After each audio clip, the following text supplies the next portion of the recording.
Adam Schiff asked her about this newest effort to intimidate her in real time. And if memory serves me, Dom, I thought the prelude to Trump tweeting at her, perhaps an impeachable offense in real time, witness intimidation in real time, she was talking about how intimidated she felt by Donald Trump's prior tweets. And then he tweets out, and I have the tweet here from 6 hours ago, so anywhere between 6 and almost 7 hours ago. Here is the president's tweet. Everywhere Marie Yovanovitch went turned bad. She started off in Somalia. How'd that go? Then fast forward to Ukraine, where the new Ukrainian president spoke unfavorably about her in my second phone call with him. It is a U.S. president's absolute right to appoint ambassadors. And another tweet, he follows up. They call it serving at the pleasure of the president. The U.S. now has a very strong and powerful foreign policy, much different than preceding administrations. It is called, quite simply, America First. With all of that, however, I have done far more for Ukraine than O. Is that Oprah? Oh, I think he means Obama. So let's jump into the testimony. Goldman, the counsel attorney for the Democrats, questioning her. We're going to jump in the middle here. Fancy Brian, I'll give you a moment. Cut 32 is where we're going to start. And this is Maria Yovanovitch. And this is her talking about the prior threats she felt, I believe. Let's start with cut 32. What did you think when President Trump told President Zelensky and you read that you were going to go through some things? I didn't know what to think, but I was very concerned. What were you concerned about? She's going to go through some things. It didn't sound good. It sounded like a threat. Did you feel threatened? I did. Now she's talking about the July 25th phone call. And I would point out the president, in some sort of move to obstruct a little bit, or at least to obfuscate, released the transcript, or what he claims is the transcript, the rough transcript, of an April call with Zelensky, right after Zelensky's election. Which doesn't, to my understanding, the new release does not correspond to their summary release immediately after that phone call. Well, it was mostly Donald Trump being self-congratulatory, sort of humble bragging. You know, you had a great victory, like my great electoral victory. You know, that's the sort of tone it took. And how do we know this? Because Devin, don't call him Danny Noonan Nunez, had to read that transcript into the public record. Tom thought it was very important. I didn't think Trump came off, you know, in the most flattering of light, but he never really does. But I didn't hear any specific criminality. But if you'll recall, Dom, and I saw someone else note this, on July 25th, Zelensky acknowledges that Donald Trump was the first one to tell him that Yovanovitch was a bad ambassador. He acknowledges that to Trump on July 25th. We get the supposed rough transcript of the April call. He didn't mention it. So somewhere in between April 1st and July 25th, or hidden in the actual transcript, is when Donald Trump told him specifically Yovanovitch is a bad ambassador. How do we know? Because Zelensky, who would have no other care in the world, why would he care who the ambassador to Ukraine was? I mean, he would not have any pertinence in caring, except it was very important to Donald Trump. And on the July 25th transcript, he acknowledges, thank you, Mr. Trump, or thank you, President Trump, for telling me you're the first one that told me Yovanovitch was a bad ambassador. So back into today's testimony. If we could, Fancy Brian, we're going to go a little farther down. Yovanovitch, cut number 33, played for the people. What continues to amaze me is that they found Americans willing to partner with them, and working together, they apparently succeeded in orchestrating the removal of a U.S. ambassador. How could our system fail like this? How is it that foreign corrupt interests could manipulate our government? Well, with the assistance of Rudy Giuliani. And a corrupt president, Donald Trump, who seemingly continually makes decisions that somehow benefit Russia. Let's play more of Yovanovitch's testimony being questioned by Goldman. Cut number 34. I don't think I have such powers, not in Mogadishu, Somalia, and not in other places. I actually think that where I've served over the years, I and others have demonstrably made things better, for the U.S. as well as for the countries that I've served in. So why would Yovanovitch be talking about Mogadishu? Well, because she had to respond to the real-time tweet of the President of the United States, who's admitted earlier today he's watching. He tweets out what could be perceived as witness intimidation, could be perceived, in fact, per the statement by Bret Baier at Fox News, could be perceived as an impeachable offense in real time. And Yovanovitch was questioned during the course of her testimony after acknowledging how intimidated she felt by Trump's prior tweets about her and by the fact that Donald Trump talking to another world leader, her name comes up in the transcript on July 25th. And of course, the unanswered question is where between the April transcript and the July 25th transcript did Donald Trump personally tell Zelensky that Yovanovitch was a bad ambassador? Because it ain't in the transcript today, right, Devin Nunes? One more. Adam Schiff talking about could this be perceived, should this be perceived as witness intimidation? Yeah, I kind of think it could. Cut 35. I want to let you know, Ambassador, that some of us here take witness intimidation very, very seriously. And we've got one more. Yovanovitch talking about the Trump tweet, cut 36. It's very intimidating. It's designed to intimidate, is it not? I mean, I can't speak to what the president is trying to do, but I think the effect is to be intimidating. The effect is to be intimidating. The president of the United States in real time tweeting out, live tweeting, in his defense, I got a First Amendment right to say I get whatever to I speak. want. I have free speech. And I'm not getting treated fairly. I'm not getting due process. My lawyer's not in the room. And I've only got like 9 Republican defenders plus a staff attorney there to speak on my behalf. Apparently that's not considered in his unfairness that he acknowledges them. But another impeachable offense, and I wonder, Republicans, how do they just ignore this? Even Ken Starr, I see him over on Fox News right now, but Ken Starr said earlier today, this is damaging. The president is hurting his own cause. Yeah, that's why he's being impeached, Ken Starr. Unlike that crap you pulled on Bill Clinton. Come back, the devil's advocates. It's Friday, thank goodness. The impeachment of Donald Trump Day 2, we're playing it out. We played it live. We'll get your reactions next. 844-967-2789.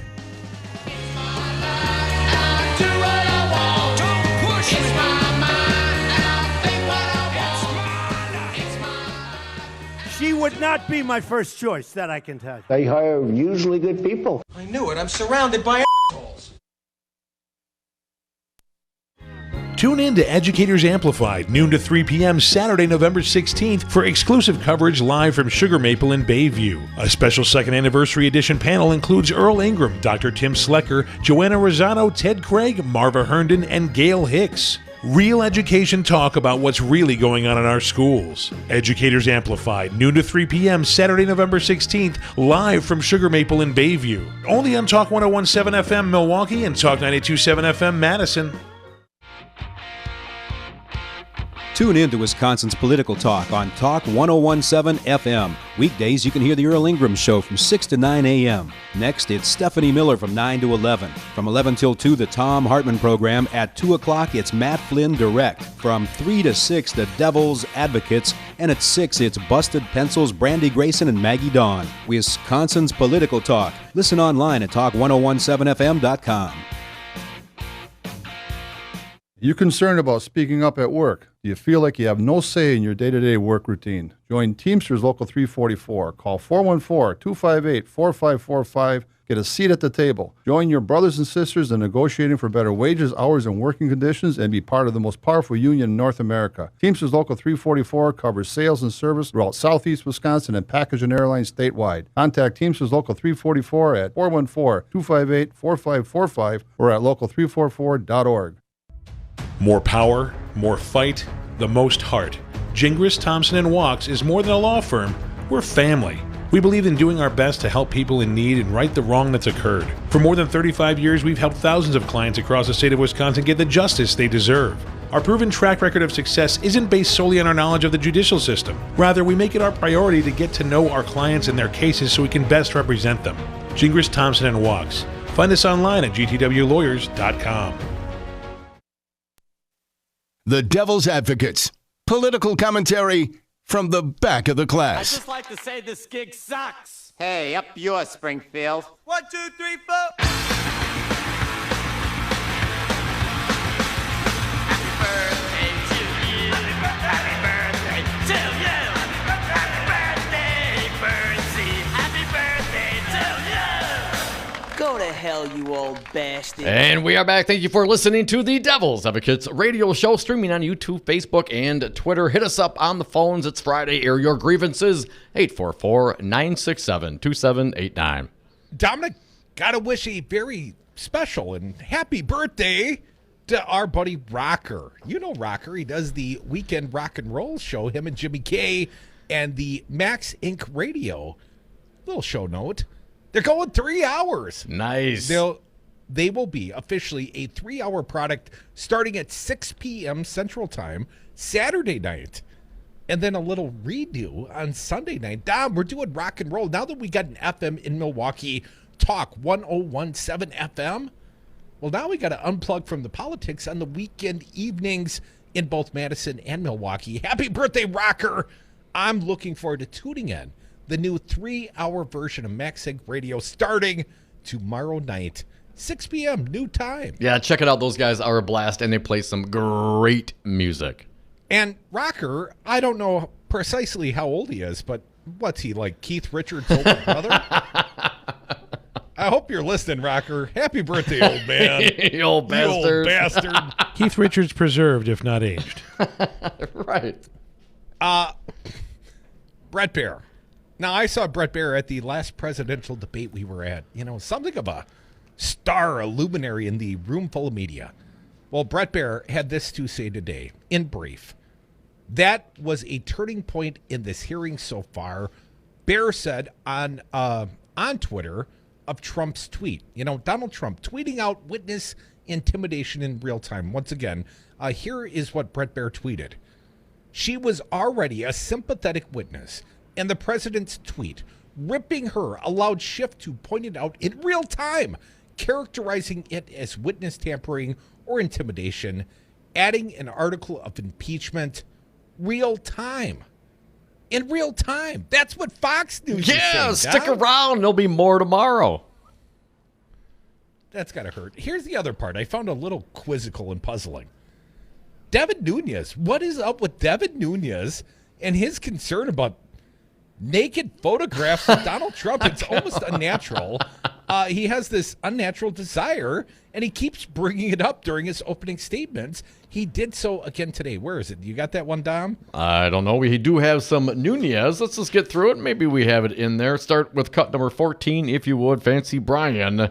And again, these Republicans consistently seem to project. But I'm glad that on Wednesday, after the Democrats staged 6 weeks of secret depositions in the basement of the Capitol, like some kind of strange cult, the American people finally got to see this farce for themselves. Strange cult? Come on, man. You are part of the strange cult. Wow. Nunes. Go ahead, Curdy.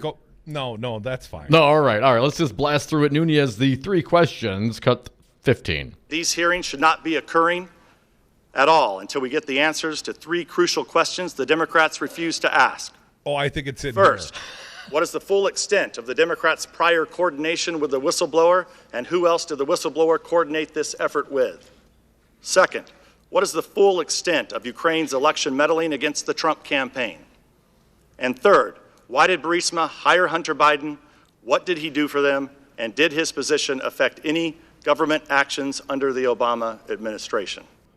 Now, is that all the sound of your buddy Danny Noonan? No, we have two more. Let's do the rumors 16. They saw us sit through hours of hearsay testimony about conversations that two diplomats who had never spoken to the president heard secondhand, third-hand, and fourth-hand from other people. In other words, rumors. And finally, 17. It's unfortunate that today and for most of next week, we will continue engaging in the Democrats' day-long TV spectacles instead of solving the problems we were all sent to Washington to address. This is the guy that's suing a satirical cow Twitter account for hundreds of millions of dollars. That Devin Nunes, you know, all the important stuff you're doing up in D.C. Hey, quickly, here is the soundbite we don't have, but I've got the direct quote. When you find yourself on the phone, like Democrats did, with Russian pranksters offering nude pictures of Trump, and afterwards you order your staff to follow up and get the photos, as the Democrats also did, then it might be time to ask yourself if you've gone too far. Yes, Devin, I think you've gone too far. Hey, I got some nude photos of Melania. You want to see those? Oh, wait, everyone's got those. What this? Well, you're going to have to take me to dinner first. I don't know what this unnatural curiosity that Devin Nunes has in the supposed naked photos of Donald Trump. Come back with us. We are the Devil's Advocates. It is Friday. Thank God.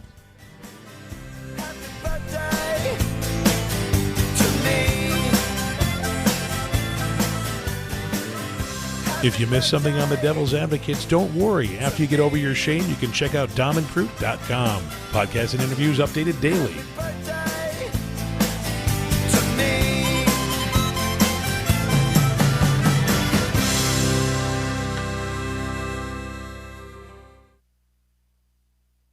Listen to the Devil's Advocates live weekdays from 3 to 6 p.m. Go back to where they came from, help those people, come back and show us how to do it. That was the full quote. They didn't come from anywhere. They were here, dude. Are you employed, Chris? I am.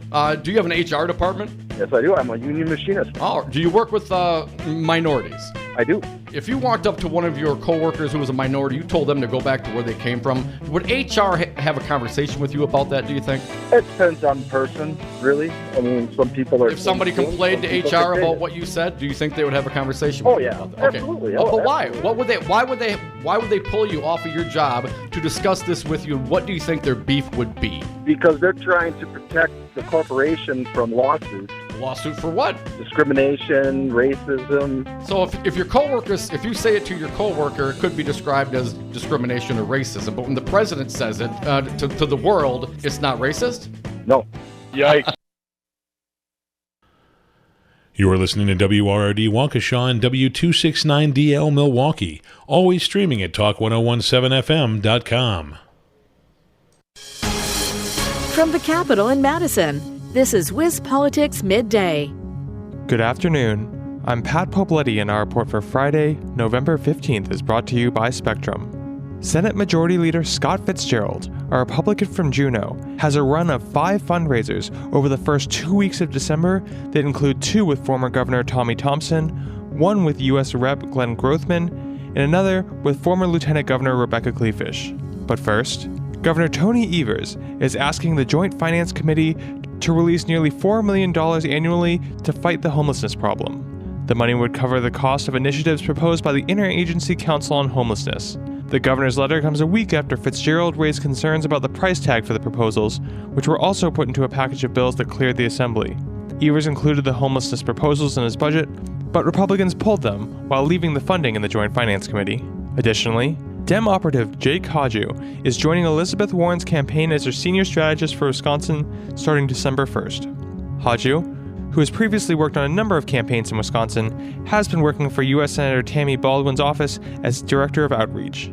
Before that, he was managing former Dem State Rep Dana Walk's campaign, but stepped away in January of 2018 to spend more time with the new son at home. He started with Baldwin in March of 2019. Finally, the fundraisers come after Fitzgerald only pulled in just over $25,000 over the first 2 weeks of his campaign for the open 5th CD next year. The run kicks off with a December 4th event in Washington, D.C. with Grothman. The fundraisers with Thompson are December 9th in Madison and December 16th in Whitewater, while Kleefisch and her husband, former state rep Joel Kleefisch, will host an event for Fitzgerald at their home. The fundraiser with Kleefisch on December 15th includes a Packers watching party with, quote, a wild game feed with rare delicacies like alligator, wild boar, and Wisconsin black bear. Donations from that event range from $100 to attend, to $500 to be a bear host, to $1,000 for a green host, and $2,800 for a gold host. So far, Fitzgerald is the only Republican candidate to announce plans to run for the party's nomination to replace retiring U.S. Rep. Jim Sensenbrenner. For WisPolitics Midday, sponsored by Spectrum, I'm Pat Pobletti. This has been WisPolitics Midday. For more state government and political news, visit wispolitics.com. Democratic National Committee Chairman Tom Perez, I got to ask you, in what percentage did the fact that Real Resistance Radio, WRD 1510, the fact that you can come after bar with us on Brady Street, Tom, how much did that factor into the site selection of Milwaukee, sir? There's that old saying, what's good for General Motors is good for America. What's good for Resistance Radio is good for Wisconsin and good for America. So it was huge. Listen to the Devil's Advocates live weekdays from 3 to 6 p.m.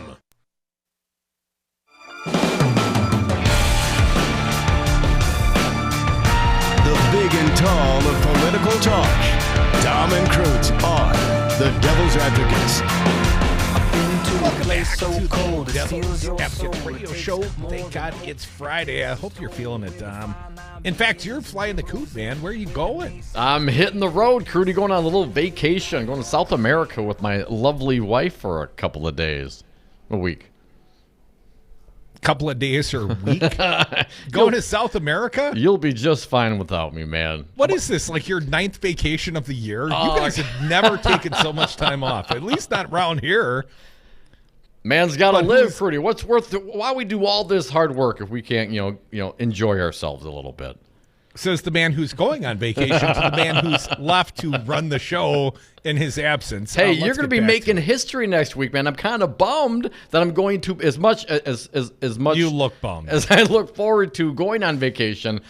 History in the making continues next week with a full line of impeachment hearings and a Wisconsin Supreme Court debate. And let's not forget, we've got Judge Jill Karofsky later in the show in the happy hour in the Brady Street studios.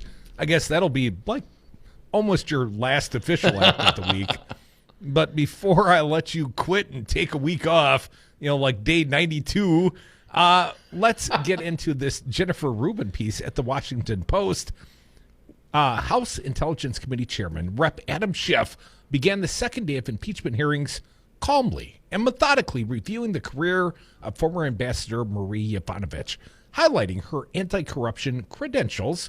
Schiff explained that the question the hearing was intended to probe was why Rudy Giuliani and President Trump ousted her, and the questioning was aimed at making clear that Yovanovitch posed an obstacle to the corrupt former Ukrainian prosecutor Yuri Lutsenko, Giuliani, and Trump. Schiff explained that the power of the president is not unlimited and cannot be used for corrupt ends. Not as frequently as this guy does it. We were treated to an introductory rant from ranking member Devin Nunes, your buddy, Dom, even more bizarre than the one we heard on Wednesday, suggesting we will see an escalation each day in Republican crackpottery. For reasons that were not entirely unclear, Nunes also chose to read the rough transcript of the perfunctory call in April between Trump and Ukrainian President Vladimir Zelensky. Once again, Schiff quickly shut down Republicans' rerun of preliminary objections and interruptions, and in that process made clear that despite their different styles, there is no difference in mindset that animates a Rep. Jim Jordan, Republican from Ohio, and Rep. Elise Stefanik, Republican from New York. She's the new sweetheart of the right, Tom? Oh, she sure is. After their temper tantrums, Yovanovitch began her opening statement. She reviewed her family's flight from European totalitarians, her own service, including in hardship positions, and the danger of infiltration of U.S. foreign policy by corrupt interests. She continued, and I believe we have this sound, Fancy, if you would, from the statement of Yovanovitch, cut number 24. What continues to amaze me is that they found Americans willing to partner with them, and working together, they apparently succeeded in orchestrating the removal of a U.S. ambassador. How could our system fail like this? How is it that foreign corrupt interests could manipulate our government?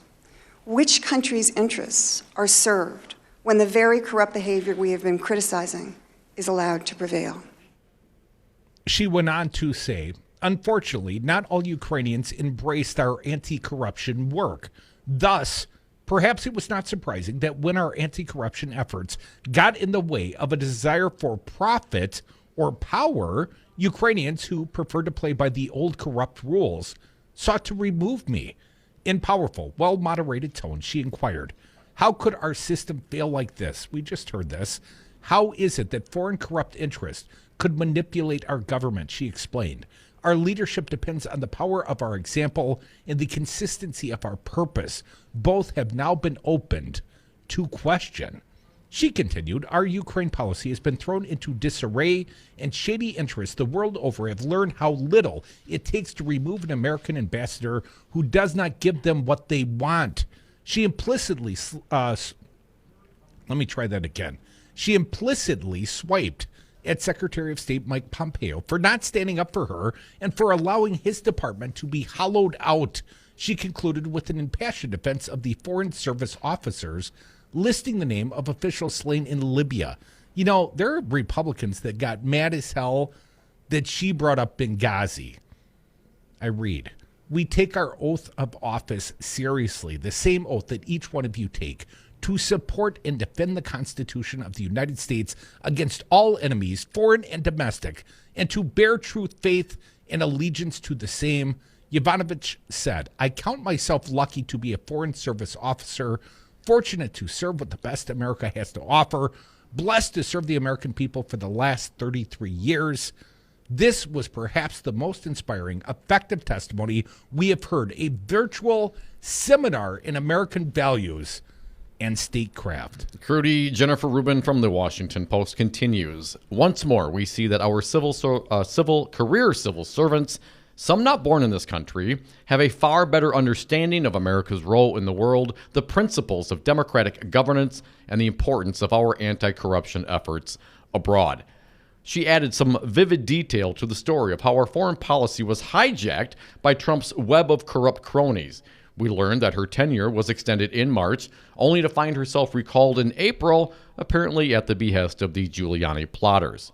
We also heard that she received the call to recall her while attending an event to celebrate the bravery of an anti-corruption activist who was murdered in an acid attack.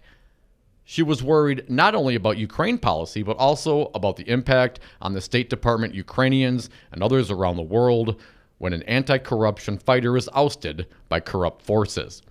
As she testified, Trump launched a tweet by smear inadvertently underscoring how morally vacuous and dismissive of reality he is.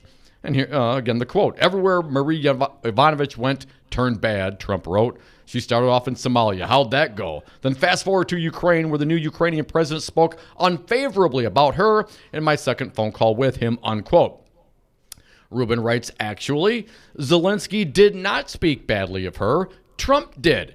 In real time, Trump displayed the grotesque behavior we have come to expect from him, the proclivity to attack American patriots, to throw his lot and the lot of the American government in with corrupt thugs, and to support efforts that inevitably redound to the benefit of Russia. Schiff asked Yovanovitch to respond to the attack. She responded that she and others who served had worked to make things better. Rather than reply emotionally and bitterly, she graciously praised her colleagues who have worked to further American interests. She called the tweet intimidating. Schiff replied, we take witness intimidation very seriously. It was a stunning rebuke to the Trump-Giuliani school of thuggish personal destruction. Yovanovitch spoke with dignity, but also with obvious emotion of her horror at reading the July 25th transcript in which Trump smeared and threatened her, but praised the corrupt Lutsenko. And here's the quote. "I didn't know what to think, but I was very concerned. It didn't sound good. It sounded like a threat," she said about Trump's remark that she's going to go through some things. In his concluding questions, Democratic counsel Daniel Goldman read Yovanovitch a statement by Russian President Vladimir Putin directly and falsely accusing Ukraine of meddling in the 2016 election. She called this typical behavior for a former KGB officer to throw investigators off the scent, to create an alternative narrative, and Trump swallowed it whole. As other witnesses did, Yovanovitch confirmed that former Vice President Joe Biden acted in keeping with U.S. policy and the policy of the West more generally to fight corruption. She reaffirmed that the intent to investigate Biden was not part of any official U.S. policy. Yovanovitch's presence, as much as her words, provided a sobering reminder that she and career civil servants are the heroes in this tale of corruption and abuse of power. Trump and his allies behave like movie-style villains in ways that should infuriate all decent Americans. Yeah, but the Republicans, they seem quite unbothered. In fact, quite defensive of this president. Now, coming out of the testimony, thank you for helping us get to the finish of the Rubin piece, Adam Schiff came out and he talked about this circumstance, this live tweeting. And he went to the press and he went to the microphones and he talked about the fact appalling is not the least bit surprising. That's what Adam Schiff, the Intelligence Committee chairman, said of this tweet, this witness intimidation in real time. It is a broad and incriminating pattern, he said. Now, something I noticed. These Republicans, and Stefanik, this new darling of the right, and Jim Jordan, who's nobody's darling, I would suspect. Their whole, or at least in part, their whole contention is that Adam Schiff has misled them. Adam Schiff promised them an interview with the whistleblower. In fact, a deal had been made. The whistleblower was going to testify. They entered lots of newspaper articles into the record about Schiff referring to that effort.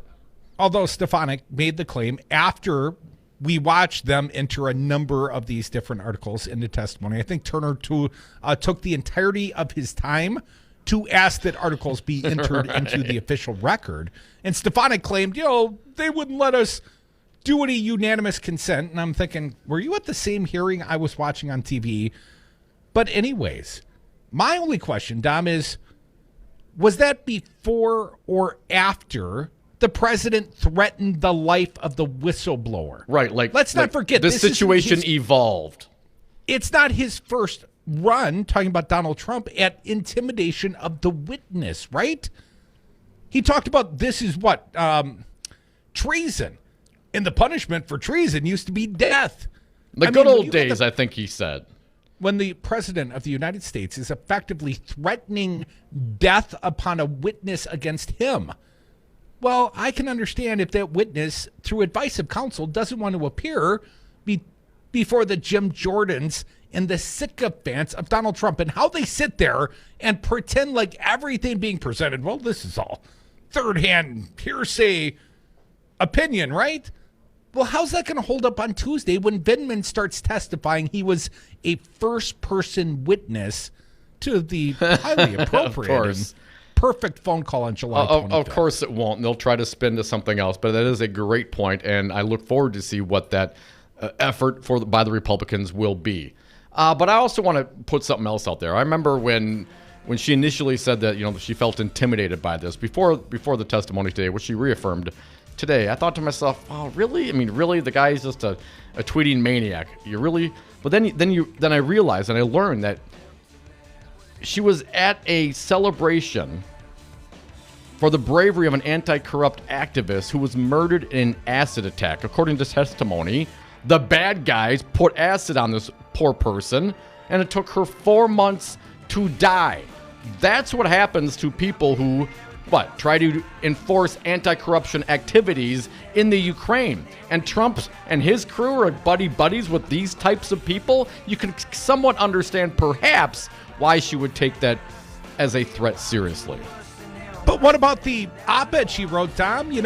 Chastising Trump for supporting the Russians and their annexation of Crimea, their invasion of a foreign country, the one we're supposed to be allies with.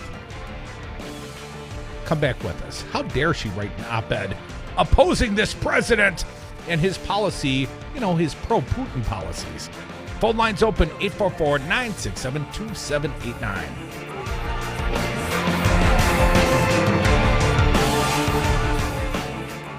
I think it's a very unfair thing what's going on.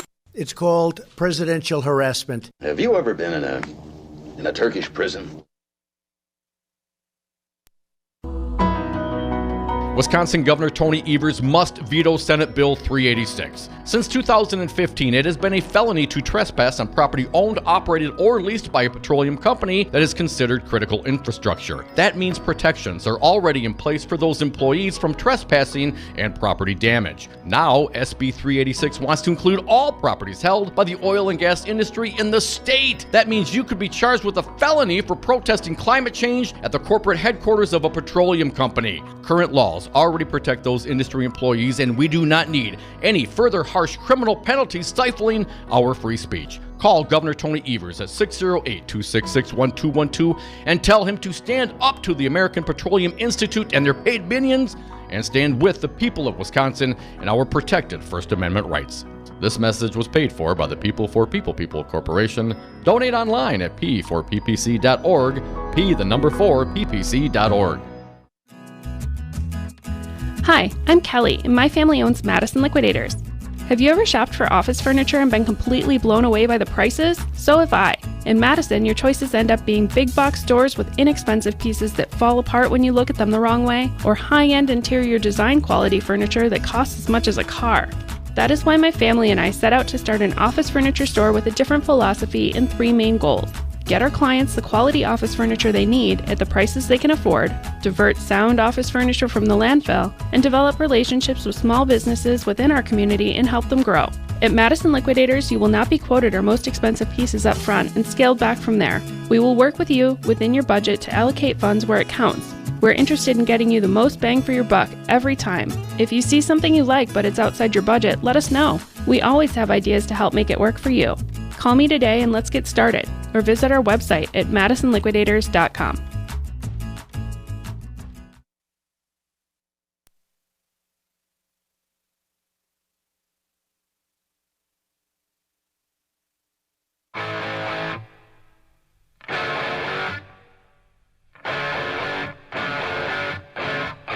The Devil's Advocates. Rock and roll political commentary in a top 40 world. And we are back. Thank you for listening to the Devil's Advocates radio show. Happy Friday, everyone. Airing grievances at 844-967-2789. Dominic, the Republican counsel, Castor Oil, or whatever his name is.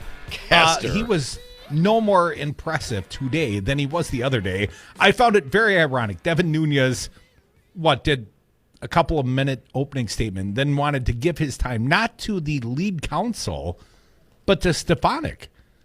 And Adam Schiff gavelled him out and said, no, that's not how it works. And he seemed quite disgruntled. You know how they get all snowflakey and triggered. But then Castor basically had 45 minutes and took maybe 4 to 5? Maybe it's a little longer than that. But he was a guy so clearly not prepared to go 45 minutes because there was very little he could defend, his team on. Quickly, I think I misstated. Castor was the one that started questioning Yovanovitch today about an op-ed, and I mischaracterized it. I said Yovanovitch wrote the quote-unquote anti-Trump, pro-Ukrainian, anti-Russian op-ed, but here is how it went, according to Talking Points memo. Castor shifted gears and brought up an op-ed written by Valerie Chaley, that's the part I got wrong, former Ukrainian ambassador to the U.S., in which Chaley blasts Trump for musing that if elected, he may consider lifting the sanctions on Russia and making Crimea one of its territories. Castor asked her if she could see how the piece of writing, regardless of the substance, could create the perception that the Ukrainian establishment was anti-Trump. She replied that he was merely criticizing Trump's policy position and that Crimea's status is a tremendously sensitive issue in the Ukraine. You think? They got freaking invaded. That'd be like if Canada took Pennsylvania. Hell, if Mexico took California and the Ukrainian president had the power and will to say, well, maybe we'll just let him keep it or take it back. Well, I think the Republicans might be okay if they took California. But what if they took Texas? Let me read briefly on, and then we'll go to the phones. In his final feeble attempt to make out Ukrainians as hostile to then-candidate Trump, Castor brought up some anti-Trump comments. Arsen Avakov, Ukrainian Minister of Internal Affairs, made online. He said some really nasty things, Castor said. Oh, no. Unlike the president tweeting at the witness you're questioning, but I read on. Yovanovitch raised her eyebrows. Well, sometimes that happens on social media. She responded as the hearing room burst into laughter. Hashtag be best. When you're, yes, online bullying. Yeah, where are you, Melania, today? Right. Anyways, I'll spare you my dialogue, my diatribe. Let's go back to the phones. 844-967-2789. Looks like Matt from Johnson's Creek. You're first today, sir. Hi, guys. So my grievance isn't necessarily related to the impeachment. It's more about things we missed when this is going on. And it blows my mind that we had the president of Turkey in this country, in the White House, not a mere month after everything that he just did to the Kurds across the world. It blows my mind, and we're never going to find out really what they talked about because nobody cares. Erdogan's claiming complete victory over Trump. The way it's playing in the Turkish press, Erdogan did a touchdown dance in the Oval Office. Yeah, it's an Oval Office, so he could do a victory lap. Running in circles. It's just I can't believe he's there. I mean, the next thing you're going to see is MBS there. You're going to see all kinds of other. Why not just bring over what's his name from the Philippines while we're at it? Let's just do a parade of Duarte. It's gaslighting. Yeah, Duterte. Yeah, it's gaslighting, and it just blows my mind that he would think that that's okay. So close to asking, we punished him for 5 days with sanctions and then called it square. I can't believe it. Thanks, guys. Well, Thanksgiving is this month, and the nation's named after Trump's favorite Thanksgiving meal, turkey. I think he made some reference to that the other day when Erdogan was in town. Here's a story you may have missed today while you were listening to the impeachment testimony on these fine radio stations. CNN reports Trump associate Roger Stone found guilty of lies that protected Trump. Guilty, guilty, guilty. 7 times guilty. Oh, that was the only number 3. of the day. 7 times guilty. Longtime Trump associate Roger Stone was found guilty on Friday of lying to Congress and other charges in a case that has shed new light on President Donald Trump's anticipation of the release of stolen Democratic emails in 2016 by WikiLeaks. Stone, I like to call him a dirty trickster, a political operative, was found guilty of all 7 counts brought by the Bill Barr, Donald Trump Justice Department, I would point out, a victory for special counsel Robert Mueller's investigation. Stone was found guilty on 5 counts of lying to Congress, 1 of witness tampering, that's the Randy Credico stuff, and 1 of obstructing a congressional committee proceeding. Oh, that you can be found guilty for something like that? The way these Republicans just blow it off? I didn't know.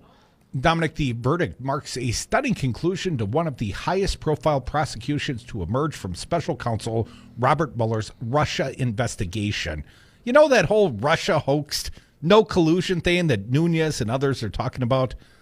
Doesn't that kind of get shot to shift today? A tad. A case that began with one of Trump's most vocal supporters arrested during a pre-dawn raid as the special counsel's investigation wound down, and that since then has gradually revealed new information about the Trump campaign's positive reception to foreign interference in the 2016 election. Prosecutors asked the judge to take Stone into custody immediately. They alleged he violated his gag order and communicated with a member of the press Last night. Do you think it was our buddy Mitch in the morning? He's still on down in Indiana somewhere. We drove by his station one time. Judge Amy Berman Jackson declined, saying she will release him on his current conditions pending the sentencing date. Stone had no audible reaction as the jury verdict was read. He kept his right hand steady on the table next to him as he looked forward, away from his defense in the courtroom. When the jury came in and each member said yes, Stone put his glasses on. His movements were slow and deliberate as he took a sip of water while each juror stated their position. Guilty, guilty, guilty, guilty, guilty, guilty, guilty. That's 7 times guilty. According to prosecutors, Stone failed to turn over documents to Congress in 2017, showing he had sought to reach WikiLeaks the previous year and lied about 5 facts, obscuring his attempt to use intermediaries to get information that could help the then candidate Trump in the election against Hillary Clinton.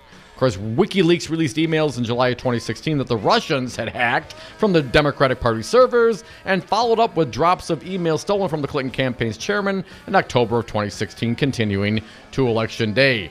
Stone's trial at the federal courthouse in Washington revealed the extent to which the longtime Trump friend was directly in touch with Trump and other campaign officials about WikiLeaks' 2016 release of hacked Democratic emails. That means that Donald Trump effectively would have perjured himself in written testimony to Mueller. And I think it also puts to bed that whole Russian hoax thing. Yes, collusion. Collusion. Trump just didn't remember. Can we at least call it conspiracy? Yes, we I love can. the fact that one of the Republican backbenchers, Lee Zeldin, I think his name, he used the word bribery. I'm glad they're using it too now. Get used to it. Thank you, Nancy Pelosi. Come back with us. We got a fine guest in studio, former U.S. Attorney James Santel. It is Friday. We are the Devil's Advocates, and you want to come right back with us. I know you will. Want to be more presidential? Tweet the Devil's Advocates at Devil Radio. The number of the day, I say simply heaven. The number of the day is 7. This council has no hesitation in proclaiming you all guilty. Tune in to Educators Amplified, noon to 3 p.m. Saturday, November 16th for exclusive coverage live from Sugar Maple in Bayview. A special second anniversary edition panel includes Earl Ingram, Dr. Tim Slecker, Joanna Rosano, Ted Craig, Marva Herndon, and Gail Hicks. Real education talk about what's really going on in our schools. Educators Amplified, noon to 3 p.m. Saturday, November 16th, live from Sugar Maple in Bayview. Only on Talk 101.7 FM Milwaukee and Talk 92.7 FM Madison. This is Dom from the Devil's Advocates. You know, in the 7 years that Crudy and I have been doing the show, we have never had a more engaged, dialed in, and motivated audience, and we love them for it. Now is the time for you to reach the greatest audience ever. Call now, advertise with the Devil's Advocates and Real Resistance Radio. Market your products or services, get your message out, join the resistance. Call us at 414-635-0872. That's 414-635-0872, or go to realresistanceradio.com. You are listening to WRRD Waukesha and W269DL Milwaukee. Always streaming at Talk1017FM.com. Special report, House impeachment inquiry. Republican Jim Jordan rejects the accusation of a shadow foreign policy in Ukraine. There's been all this talk about the irregular channel. I think it's important that folks in the, quote, irregular channel were Senate confirmed Ambassador Sondland, Senate confirmed Ambassador Volker, and Senate confirmed Secretary Perry. So you all want to make some of the witnesses want to make a big deal about that. And you had the president's lawyer also part of that group. Committee Chairman Adam Schiff. Giuliani has made it abundantly clear he was in Ukraine on a mission for his client, for the president, to investigate the Bidens. And you were viewed as an obstacle that had to go, not just by Giuliani, but by the President of the United States. And if people had any doubt about it, they should do what the president asks, read the transcript. Roger Stone is facing a prison sentence for crimes including lying to Congress and witness tampering. He was convicted on all counts. He could get 20 years. I'm Mike Moss. President Trump tuned in for the impeachment inquiry today. His press secretary said he wouldn't, but yes. I watched some of it this morning. I thought it was a disgrace. And he tweeted, including of the witness, everywhere Marie Yovanovitch went turned bad. She started off in Somalia. How did that go? Then fast forward to Ukraine, where the new Ukrainian president spoke unfavorably about her in my second phone call with him. The president did not tweet any criticism, specifically of the two witnesses Wednesday. Democrats accuse him of trying to intimidate Yovanovitch. Well, I have the right to speak. I have freedom of speech, just as other people do. But they've taken away the Republicans' rights. Bob Costantini, the White House. Police are trying to figure out why a boy known as a regular kid opened fire outside a Southern California high school on his 16th birthday, killing 2 students and wounding more before turning the gun on himself. The teen was described as a quiet kid, a smart kid, and a Boy Scout. I'm Mike Moss. I'm Dr. Tune in to Wisconsin's Political Talk on Talk 1017 FM. Weekdays, you can hear the Earl Ingram Show from 6 to 9 a.m. Next, it's Stephanie Miller from 9 to 11. From 11 till 2, the Tom Hartman program. At 2 o'clock, it's Matt Flynn Direct. From 3 to 6, the Devil's Advocates. And at 6, it's Busted Pencils, Brandy Grayson, and Maggie Dawn. Wisconsin's Political Talk. Listen online at talk1017fm.com. You concerned about speaking up at work? Do you feel like you have no say in your day-to-day work routine? Join Teamsters Local 344. Call 414-258-4545. Get a seat at the table. Join your brothers and sisters in negotiating for better wages, hours, and working conditions, and be part of the most powerful union in North America. Teamsters Local 344 covers sales and service throughout Southeast Wisconsin and package and airlines statewide. Contact Teamsters Local 344 at 414-258-4545 or at local344.org. Twitter's laying out its rules for political ads, banning most but allowing some. Correspondent John Stolnis with more. The social media platform's new policy bans political ads that reference a candidate, political party, government official, ballot measure, or legislative or judicial outcome. However, they are going to allow some issue ads to exist, such as ads related to climate change, gun control, and abortion. The groups behind those ads will not be allowed to target certain people based on their zip codes or stated political preferences. The targeting will have to be more broad, such as a user's state or province. Twitter's rules differ greatly from Facebook, who has said they won't disallow any political ads, even if they contain false information. I'm John Stolnis. The CDC reports the U.S. is seeing more flu than is typical for this time of year. 3 states are seeing flu activity that is considered to be widespread. They are weekly drink specials, trivia on Wednesdays, pinball, a pool table, a jukebox, and a great selection of craft beers. The Roman coin is also pet-friendly to appeal to the canine crowd, and you can order it from several nearby restaurants. Regano's Roman Coin, 1004 East Brady Street on Milwaukee's East Side. Free and equal education is and has always been a cornerstone to this nation. Yet our public school systems, once the envy of the world, has never faced more scrutiny than right now. Caught between political bickering and big business cash grabs, our schools are under attack, and the people that stand to lose the most are our children. Join Dr. Tim Slecker for Busted Pencils Radio. Educated educators talking education. Tuesday nights at 7, right here on WRRD 1510 AM, Milwaukee.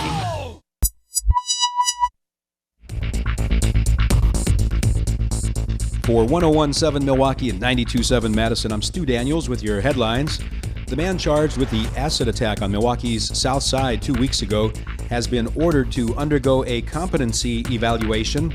Clifton Blackwell appeared in court this morning for what was scheduled to be a preliminary examination. After his attorney questioned his ability to aid in his own defense, the court commissioner ordered the evaluation. Blackwell is charged with throwing acid on Mahoud Valalas after making anti-immigrant remarks. And the Bucks beat the Bulls last night, 124-115. The next game for the Bucks is tomorrow night in Indiana against the Pacers. Outside tonight, mostly cloudy skies, lows around 30 degrees in Milwaukee, 25 degrees in Madison. You're listening to Wisconsin's Political Talk Network.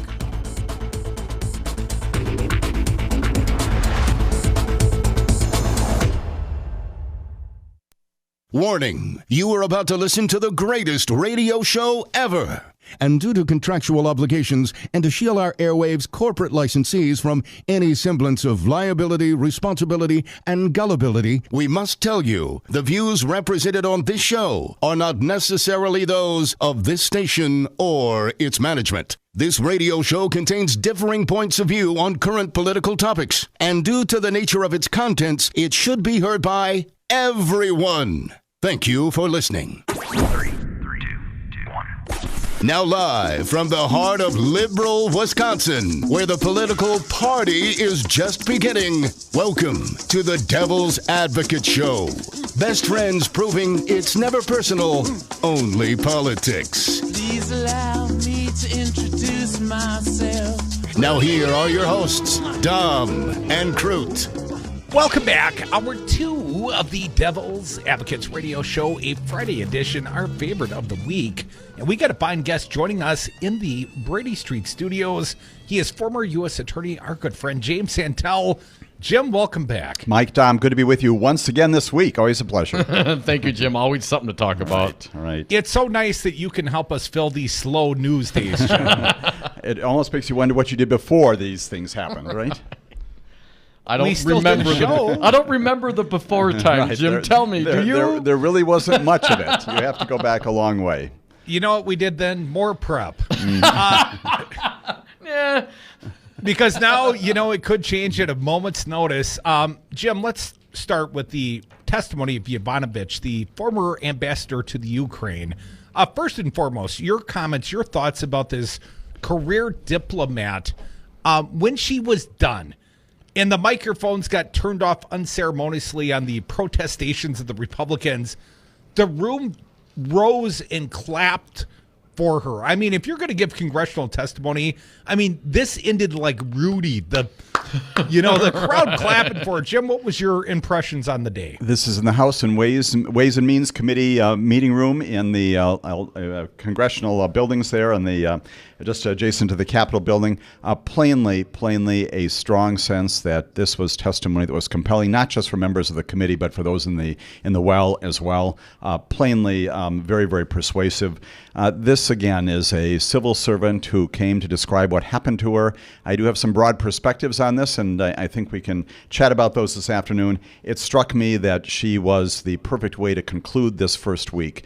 We began with 2 diplomats, one in Washington, D.C., one in plainly Ukraine, and she comes in and she fills an important part of the story. She is the one who describes, frankly, why it was important that she not be there anymore. The 2 on Wednesday described in particular this broad plan to change the nature of our engagement in Ukraine. The question was, well, then why does Yovanovitch need to be gone? She described that today. She explained the reason why. When she was gone, then the president could move in with the so-called group or gang of 3, Sondland, Perry, and Volker, and talk more about moving in a different direction. And that was very compelling, I thought. The 3 amigos, we heard quite a bit about them. Jim, Chris Wallace over at Fox News said of Yovanovitch's testimony, if you're not moved, you don't have a pulse. I believe Bret Baier also acknowledged the real-time tweeting of the President of the United States. Bret Baier said, and I paraphrase here, Jim, something to the effect, we may have seen an impeachable offense in real time. Jim, this was the bombshell. The president trying to witness intimidate, I perceived, and I think Adam Schiff and anyone that's reasonable watching thought that Trump was trying to intimidate the witness, and immediately after her own conversation about how she was intimidated by the prior tweeting of the president and the fact that she had been brought up prominently in a conversation with Zelensky. Jim, the word unprecedented doesn't seem to cover this one. What's your reaction to the president's It's tweet? unprecedented, it is shocking, and it is illegal as well. We've seen this before. This is classic witness tampering. This is obstruction of justice. Again, it goes back to what Bob Mueller described. This is what this president does. He did it today in real time, and thankfully Adam Schiff had the wherewithal through staffing, other ways of presenting this in the moment to the witness. Previously, she had heard about the president saying she's going to go through some things. Today, he says everywhere Marie Yovanovitch went turned bad. She started off in Somalia. How did that go? That's happening while she's testifying about her very presence, her work in Ukraine, and undeniably meant to send a message to her directly, frankly, to the country directly, about how this woman is not to be believed. That is obstruction of justice. But now, Jim, the president, has responded and said, hell, I have free speech rights too. What would you say to the president? You have rights under the First Amendment. You do not. The First Amendment does not confer on you the right to commit crimes. And just as we heard from other commentators today, this is not a proper expression of your First Amendment rights. This is an attempt to undermine the course of justice. This is meant to tell her that I'm watching you.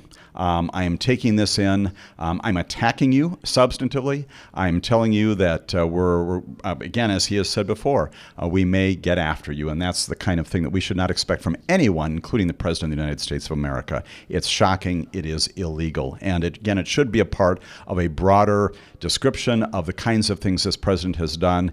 It is, as someone said, like a movie, and yet it is a scary and horrific movie, and it is going on in real time right now this afternoon.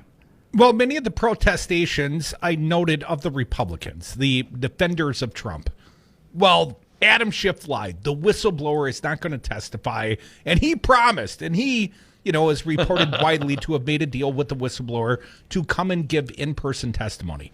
And now apparently Adam Schiff's letting down the Republicans and the American people. And I kept thinking to myself, the President of the United States threatened the safety of the whistleblower. The president's son has tweeted out the guy's name. Rush Limbaugh, Fox News host, have gone out of their way to try and enter this supposed whistleblower. And we don't even know if that is the whistleblower, but they're just fine with trying to put him out there to dox the whistleblower, perhaps have others threaten his life, kind of like the president did. Jim, the question I had, was that before or after the president threatened the life of the whistleblower? All of this, the timing is a part of the same kind of conduct, right? This goes back again to the Russia investigation. He's calling witnesses rats. He's telling them not to cooperate. We'll talk in a moment about Roger Stone and those kinds of things that came up during the course of that investigation as well. All of these kinds of things, before, during, and after investigations, all this happening in real time. It is a part of his regular practice. Again, I realize it's very, very difficult to rein this president in, but if I were Jay Sekulow, I would sit him down once again and say, Mr. President, you cannot be doing this. And not only for the benefit of this impeachment proceeding, but you're exposing yourself, as you have before. You remain exposed to the possibility of criminal prosecution. Again, as these things happen this afternoon, I am thinking about Bill Clinton's experience, and his response to this was, let others take care of this. I'm going to handle things related to the country. Yesterday, the president was meeting with the president of Turkey. Go ahead and do that. That's what a president should do. Now, there are other issues related to that. Do things related to the work and the mission and the purpose of the presidency. Don't be doing this. Don't become a player in this very trial that's going on in Capitol Hill. Somehow, some way, that advice is not getting through to him, and it probably, regrettably, never will, much to his detriment, and more importantly, the detriment of our country. Folks, you're listening to the Devil's Advocates radio show. James Santel, former U.S. attorney, joins me in the Brady Street studios. Jim, one of the notes that I took today was the testimony of Yovanovitch. And talking about this, she was speaking at an activist, an anti-corruption activist in Ukraine at basically her funeral. This person had acid poured upon her by unknown people who apparently have not yet been brought to justice. Took 4 months to die. And that very same day Yovanovitch was at that presentation, a funeral, whatever the case was, she gets the call that says, hey, you got to come back. You're done. On the next plane. We're hooking it. And she's concerned. Your safety is a concern. And your safety is a concern. And so then, of course, Yovanovitch coming on, having this mindset and having this conversation, of course, questions that. Now we fast forward, and she sees the transcript, and she sees Donald Trump referring to her in a call with the new Ukrainian president, saying, she's going to go through some things. Again, do these facts address or perhaps add on to or give more weight to the ridiculous tweet that he did today as far as witness intimidation goes? They certainly are, again, are of all one of the same kind, right? And they have, the only thing that is positive about them is that they are consistently illegal, they are consistently offensive, they are consistently inappropriate. And when you look at the witness today, this wonderful diplomat who has spent all of her career doing this kind of work, I thought it was incredibly compelling that against that harassing, that intimidation, that attempt to stop her for well, we know what the reasons are, but doing all those kinds of things the president was engaging in, she is describing what a diplomat does. And I heard this a lot when I was in Iraq too, and it's appropriate. She talks about the people in the State Department, other people overseas, being at the pointy end of the spear. And by that they mean that you're the ones who are out there doing the important work, and also describe, and this is the other reason I think her testimony today was so incredibly important. We chatted before about why all of this needs to be told to the American public. This is not just a woman who is fired. And if it becomes that, as Devin Nunes said, if it becomes just about an HR problem, then nothing goes forward here. This is much more important. What does she describe? She says when you do these kinds of things, you are undermining not only the diplomatic mission, but you're losing your edge. You're blundering. The engagement is not as effective. You're less effective. The denigration of that system. And once again, what does that translate into? That translates into a compromise of our nation's national security. Why? Because the foreign nation no longer can trust who is over there. They don't know who they're speaking to. It goes back to the very things that the witnesses on Wednesday testified to. This has to do with our national security. And you can make a direct line between her termination, her being summoned back at 1 o'clock in the morning as she's doing this ceremony. That, in addition to being horrific in terms of ending her tenure there, it also sends this message that the president is not concerned, at least in this setting, about the security of our nation, the security of Ukraine, and the security of the region. And that's why this testimony today, again, is so important. It's material. If we go back and think about criminal prosecutions and civil litigation, that sort of thing, this is a significant thing for the American people to know. Her firing, again, not only adds to this story, but also conveys the notion that this is incredibly significant in the present history of our nation. Jim, at one point she referenced Secretary of State Mike Pompeo. And if I understood the testimony, and I didn't take copious notes, but she said she was warned that Pompeo could no longer protect her. And in fact, she took great issue with the fact that Pompeo did not stand with her. And she also, I believe, at one point talked about the hollowing of the morale at the State Department amongst the diplomatic corps. Jim, what was your impression? You've served overseas as a diplomat. What was your impression of Pompeo and her addressing to the Secretary of State? Again, I think if your listeners tonight have nothing more to hear than just the last, I would say several minutes of her testimony, her statement initially, that's what you listen to. This piece that talks about the denigration of the Foreign Service, her reaching out to the Secretary of State, who has this obligation not only to ensure that employees on C Street, they're at Main State, but around the world know that they've got the trust and the confidence of people back in Washington, D.C. Again, she talked about how we are professionals. We're all responsible for being the representatives of the United States and of the president around the country. When the Secretary of State himself or herself is not supporting the people who are out over there doing that important work, the entire mission fails, and the entire focus on supporting our foreign allies and even once again supporting our safety and security, all of that gets undermined. It's an incredibly damning thing that she said today, and coming from someone who has been a career diplomat, incredibly compelling as well.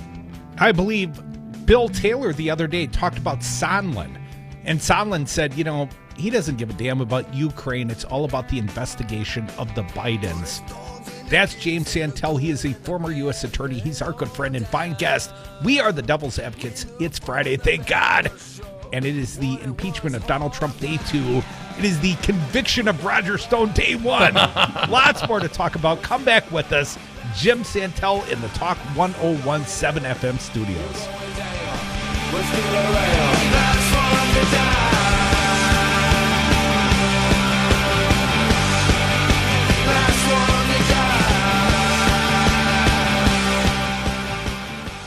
He said, by the way, There's no quid pro quo, and there isn't. I had bad information at that time. I made a mistake in my statement. There was no quid pro quo? Over time, facts develop. That's what investigations do.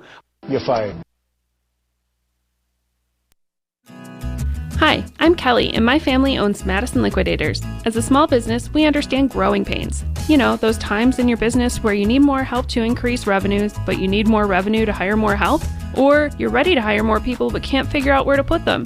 At Madison Liquidators, in addition to offering office furniture at the most affordable prices, our staff is trained in offering superior layouts and designs. Come see us today to get started on your new or growing business, or view our inventory at madisonliquidators.com. Hey, it's me, your cell phone. We need to talk about something serious. I know you love me, I know you like using me wherever you are, but I feel like this isn't working out when you're driving. I know you may think that it's possible to focus both on me and the road, but I just don't feel the same way. I think we should spend time away from each other when you're driving. It's for the best. Visit StopTextStopWrecks.org, a message brought to you by the National Highway Traffic Safety Administration, Project Yellow Light, and the Ad Council. U.S. Senator Ron Johnson. Mueller, in an exhaustive and excruciatingly detailed investigation, found no evidence of conspiracy conclusion. Kind of end of story. You cannot say that. The evidence they found did not rise. I just said the evidence they doesn't make it true, sir. The evidence they found, according to the Mueller report, did not rise to criminal conspiracy.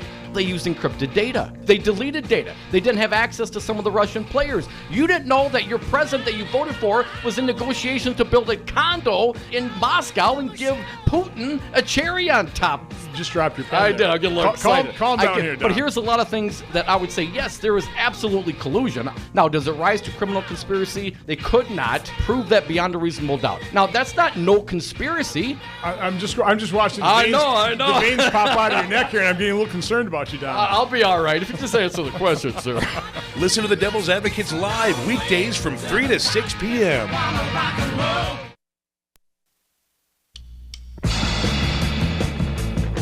When they go low, we get high. Dom and Krutz are the Devil's Advocates. And we are back from the 420 break. Happy Friday, everyone. If you miss any of this fine program, please go online to domandkrut.com. You can listen to and download podcasts and interviews. Dominic, we've got a fine guest in the Talk 101.7 FM studios in Milwaukee. He is James Santel, former U.S. attorney, a friend of ours, a wonderful resource. And Jim will certainly come back. We'll talk more about the impeachment. But the other big breaking legal headline of the day, Roger Stone, guilty times 7. Now, Jim, I know you're the guy who probably read the Mueller report probably more than once, I suspect. But this is sort of a final vindication of the Mueller investigative team. Hell, it's Donald Trump's DOJ, Bill Barr's DOJ, that made reference to the fact that gave in opening statements in testimony what appears to be an accusation that Donald Trump lied in the written testimony to Mueller. Jim, first and foremost, your reaction to the Stone conviction. Right. I think you're spot on when you describe the importance of this conviction. Unlike some of the others that we've seen before, even Manafort and Rick Gates, who again was a major player as a witness in the Stone trial, this one brings it right to Donald Trump's desk. And we knew that from the start during the course of our reading of the indictment. We knew that there are high senior officials in the campaign. Again, these events happened in 2016 before he is elected president. But the allegations, of course, against Roger Stone that he lied very generally about his connections to and his engagement with WikiLeaks, people along the way like Randy Credico, who is this radio talk show host and sometimes comedian, other people. The allegations and the proof during the course of the trial describe this connection between Roger Stone and the president on one hand and Roger Stone on WikiLeaks and Assange. Why is that important? Because it ties the president to this attempt once again to get information on a political rival, in this case Hillary Clinton, the previous candidate, and brings him into this scope of frankly illegal activity. Jim, lots of portions of the Mueller report redacted, presumably because trials like this were going on. What's the process to get anything that had to do with Roger Stone, now that this is done, getting that out in the open? Sure. So there are lots of sections of the Mueller report that are under grand jury seal, and so we understand that may or may not be released. We know that the Attorney General is not petitioning for that. The Congress is. There's another section, many sections, that talk about harm to an ongoing matter. Well, this matter is not quite done, but it certainly has been out in the public arena now for a while. Stone will be sentenced in early February. And so at some point, even after appeals, this will come to a close. Again, the difficulty is that the report itself is still owned, if you will, by the Department of Justice. So you can petition the Attorney General to release information about that. Good luck with that. Exactly. At the same time, Mike, your initial question about the discrepancy, and that's being kind, between the President's written statements and what we heard during the course of the trial. The President saying, I don't remember much about this at all, I don't recall. And we unmistakably, again, have Rick Gates, as we talked about earlier in the week, Rick Gates coming forward and talking about a July 31 phone call, 2016 phone call. Plainly, this is after WikiLeaks makes its first disclosure of a whole trove of emails embarrassing the Clinton campaign. And as soon as he was hanging up with Stone, as Gates describes, that the then at that time candidate Trump says that there's more information coming, an apparent reference to future releases from WikiLeaks. So he knows about this happening. He's got this connection. And again, it draws that conspiratorial line, if you will, between the president, Roger Stone, the Corticos, the Criticos, and the Corsis of the world, Julian Assange. It puts him right in the middle of this attempt, which again has reverberations today. Getting information from another source, in this case overseas, once again, about your political rival is one of the same. Well, I heard Devin Nunes say something about Watergate fantasies, and I hope that the conviction 7 times over of Roger Stone can help to dispel the fantasy. No collusion, no obstruction. Hell yes, he did. Our fine guest, Jim Santel, please stick around. We'll come back. More Devil's Advocates. This big show continues. Take the time to journey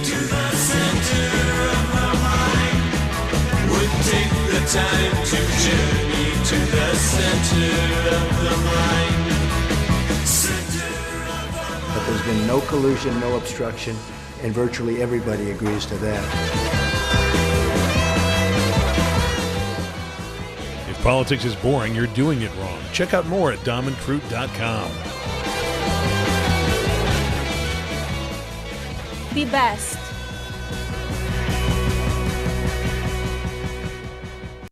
Listen to the Devil's Advocates live weekdays from 3 to 6 p.m. Go back to where they came from, help those people, come back and show us how to do it. That was the full quote. They didn't come from anywhere. They were here, dude. Are you employed, Chris? I am. Do you have an HR department? Yes, I do. I'm a union machinist. Oh, do you work with minorities? I do. If you walked up to one of your coworkers who was a minority, you told them to go back to where they came from, would HR have a conversation with you about that, do you think? It depends on the person, really. I mean, some people are... If somebody complained to HR about what you said, do you think they would have a conversation with you about that? Okay. Absolutely. But why? Why would they pull you off of your job to discuss this with you, and what do you think their beef would be? Because they're trying to protect the corporation from lawsuits. Lawsuit for what? Discrimination, racism. So if your coworkers, if you say it to your coworker, it could be described as discrimination or racism. But when the president says it to the world, it's not racist? No. Yikes. You are listening to WRRD Waukesha and W269DL Milwaukee. Always streaming at Talk1017FM.com. Tune in to Educators Amplified, noon to 3 p.m. Saturday, November 16th for exclusive coverage live from Sugar Maple in Bayview. A special second anniversary edition panel includes Earl Ingram, Dr. Tim Slecker, Joanna Rosano, Ted Craig, Marva Herndon, and Gail Hicks. Real education talk about what's really going on in our schools. Educators Amplified, noon to 3 p.m. Saturday, November 16th, live from Sugar Maple in Bayview. Only on Talk 1017 FM Milwaukee and Talk 92.7 FM Madison. You concerned about speaking up at work? Do you feel like you have no say in your day-to-day work routine? Join Teamsters Local 344. Call 414-258-4545. Get a seat at the table. Join your brothers and sisters in negotiating for better wages, hours, and working conditions, and be part of the most powerful union in North America. Teamsters Local 344 covers sales and service throughout Southeast Wisconsin and package and airlines statewide. Contact Teamsters Local 344 at 414-258-4545 or at local344.org. Gingras, Thompson, and Wachs, the attorneys with more power, more fight, and the most heart, are here to serve you, Milwaukee. From personal injury to civil rights cases, we are determined to combat dishonesty and injustice. And our team brings the fight with integrity, passion, and dedication that never quits. Together, we right the wrong, and we are ready for battle. There are law firms, and then there is Gingras, Thompson, and Wachs. Find us online at gtwlawyers.com. This is Dom from the Devil's Advocates. You know, in the 7 years that Crudy and I have been doing the show, we have never had a more engaged, dialed in, and motivated audience, and we love them for it. Now is the time for you to reach the greatest audience ever. Call now, advertise with the Devil's Advocates and Real Resistance Radio. Market your products or services, get your message out, join the resistance. Call us at 414-635-0872.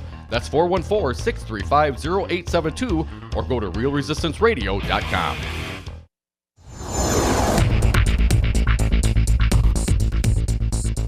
For 101.7 Milwaukee and 92.7 Madison, I'm Stu Daniels with your headlines.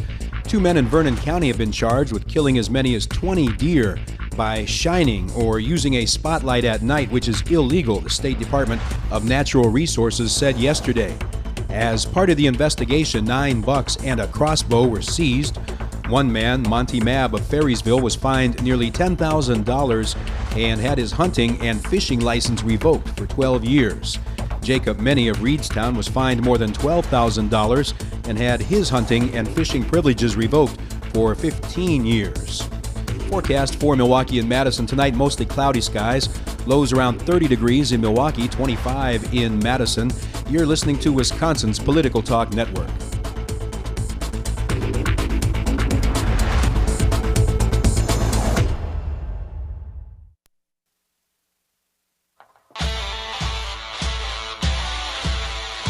Bring it? Oh, it's already been brought in. Dom and Krutz are the Devil's Advocates.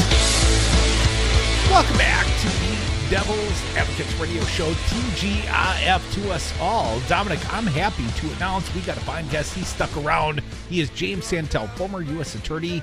He's in the Talk 101.7 FM studios. And Jim, you told me something I was completely unaware of before we went on the air today. Last night, apparently photographic evidence of Bill Barr and Donald Trump having sort of a kerfluffle in the Oval Office. Tell the audience what you know, Jim. What? Sure. So this is a curious small story that's out there. It is obviously eclipsed by other things, including Roger Stone, including the ambassador today. But apparently the media, which is parked not too far from the West Wing, and in particular the Oval Office, does have access. You can see through the windows. They're bulletproof windows, but you can see through the windows nonetheless. And it appears that at some point yesterday afternoon, for about 45 minutes, Thursday evening or so, he's having what's described as an animated conversation. Apparently hands and limbs sort of in the air, so to speak. This is Attorney General Bill Barr in the Oval Office. And also there, of course, are the President and White House Counsel Pat Cipollone and White House Press Secretary Stephanie Grisham, who we do not see a lot of these days. And they're discussing something, and we don't know. And that's important to underscore what this is all about. We don't know that. The strong speculation is that this is about the imminent release of the Horowitz report, which is the IG's report. You recall that at the request of the President, the Attorney General is now pursuing efforts to try to figure out how the Russia investigation got initiated. Well, even before that happened, Mike Horowitz, who is the Inspector General of the Department of Justice, has undertaken a similar, if not completely parallel investigation to determine whether there was any irregularity in the origins of that investigation. And we know it basically goes back to George Papadopoulos again, and the Australian official who provides information to the Department of Justice about this connection to Russia. So Horowitz is out there. He is about to release his report. And the speculation speculation. We will see at some point, maybe not immediately, but maybe down the road in history. We'll see whether or not this conversation last night, plainly animated, was about the release of that report. Undeniably, the Attorney General would have a copy of it. The way that this works is that the Inspector General provides copies of it to many witnesses. They have a chance to comment on it without being public about it.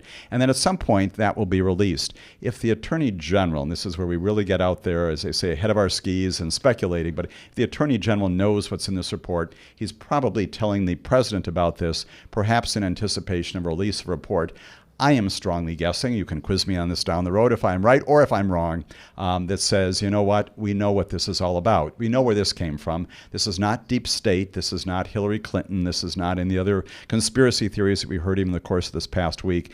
This is about, again, the Papadopoulos conversation that evolves into further investigation, all of it legitimately pursued. None of it, no violations of FISA, no violations of other regular conduct by the FBI.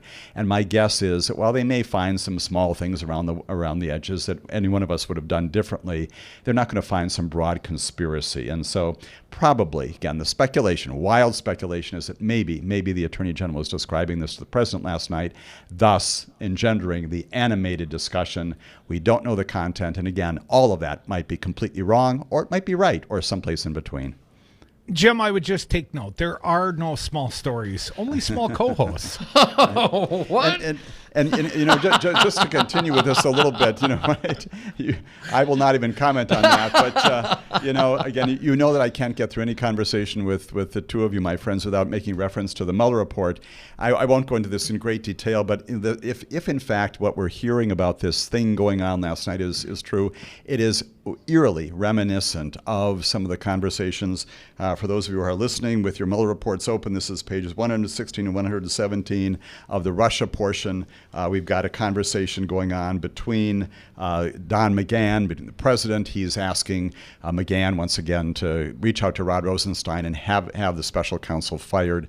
The description in that report is eerily similar to what we think may have happened last night, which is, gosh, you know, we've got to stop. Something bad is going to happen here, and in particular, get out ahead of this, make some statements, tell the world, you know, what this is all about before it actually happens. So again, this behavior repeats itself even today with respect to the ambassador. Jim, are we expecting the Horowitz report to come out like soon? This is Imminent. Is imminent. That's the word that's being used. So maybe in the next week or so. And again, that will be a big news story, especially again hitting right in the middle of the impeachment inquiry hearings. Getting back briefly to the Roger Stone conviction on 7 counts today. Of course, Roger Stone involved. He was interviewed, I believe, by Mueller. He's referenced in the Mueller report repeatedly. Yes. But now we find out that he's lied about some things. Is it too late, though? Is it damage done since this report has already been out there? And because of his lies and obfuscation, Mueller was not able to probe perhaps further evidence of Trump's or the campaign's involvement with WikiLeaks and knowing about the Russia involvement in this whole scenario. Did it really ultimately, while Stone may pay the price, personally, is the damage done? Has he shielded the president perhaps with his lies? And is there nothing that can be done going forward? You know, Dom, your question goes right to a point that I was writing about as I'm looking at some of the materials and putting together some notes here. I wrote across the top of this again, why is this important? My constant question about witnesses during the course of the inquiry. Why is today's conviction important? Well, it's important obviously for Roger Stone, other people, the whole course of WikiLeaks and disclosures of the Hillary Clinton emails. But you hit on exactly this point, which is by failing to be honest, straightforward with the Congress, there is no doubt, and this is a principal feature of the trial. This was closing argument by the federal prosecutors, again, with the Department of Justice. This is Bill Barr's Department of Justice prosecuting this case. Their point was that by doing this, you undermine the course of justice, you undermine the rule of law, and you prevent the fact finder, in this case, the special counsel himself, from determining determining exactly what happened here. And the real strong suggestion is, as Bob Mueller himself wrote in the report, that because people lied to us, because they did not come forward, we may not have the entire truth. That's exactly what the Roger Stone conviction and presumably sentence down the road will also underscore. When you do this, you are preventing us from knowing the truth. That's not only a crime, but it also undermines our democracy. Well, Jim, not only did the president live tweet the impeachment inquiry of the president today, you know, a little witness intimidation, he also live tweeted the conviction of Roger Stone. Here's what he tweeted. So they now convict Roger Stone of lying and want to jail him for many years to come. Well, what about crooked Hillary, Comey, Strzok, Page, McCabe, Brennan, Clapper, Shifty Schiff, I got to be careful on that one, Orrinelli, Steele, and all the others, including even Mueller himself, question mark? Didn't they lie? A double standard like never seen before in the history of our country, question mark? Is it a double standard like never seen before in our country, Jim? It is not. It is not. And again, I like you, like I would say all of your listeners, you've got to have faith in the fundamental trappings of our criminal justice system.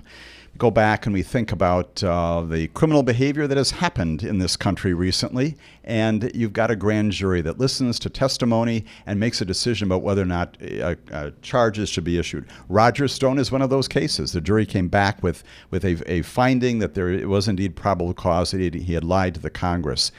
In all of these other areas, what do we know? Well, we've got an Inspector General report that says, yes, that Jim Comey probably violated internal policy, but no findings of any criminal conduct. We have nothing to indicate that Hillary Clinton herself, whether it was in the server, IG reports, certainly lots of people, congressional inquiries looking at all these things. Andrew McCabe he throws in there as well. All these people. If there was truly a basis to find that they had committed perjury in the same way that a Roger Stone has or others have during the course of this proceeding, generally speaking, the criminal justice system would have addressed that, found that. You've got career civil servants, again, inside U.S. attorneys' offices, inside the Department of Justice who would have presented that information, and those people would have been charged. It is, again, embarrassing. It is inappropriate for our chief executive to be talking this way. Again, if nothing more, his attorneys should simply say to him, Mr. President, for your own benefit, if not for the benefit of the country, you need to be quiet. This is not helpful to you or to anyone.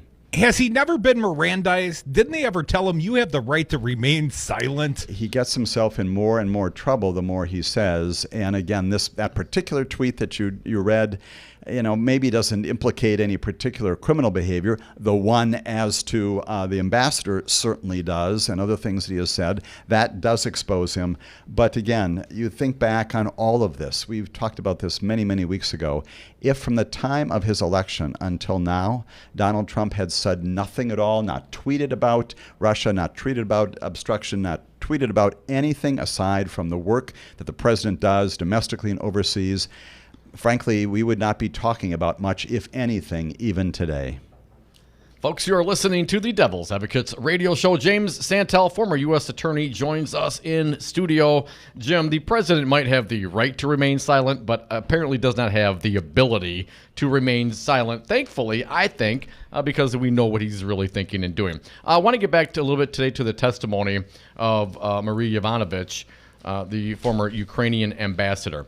The Republicans seemingly were trying to set her up in the sense that, hey, what do ambassadors do? What is their proper role? And is it a role for an ambassador to get involved in politics? And she responds, no, that's generally not the role. And then they kind of spun it out to this August 4th, 2016 op-ed published in The Hill by Ukraine's ambassador, Valery Chaley, where the ambassador apparently takes umbrage with then candidate Trump's assertion that, if he becomes president, what the hell, maybe we'll just let Russia keep Crimea.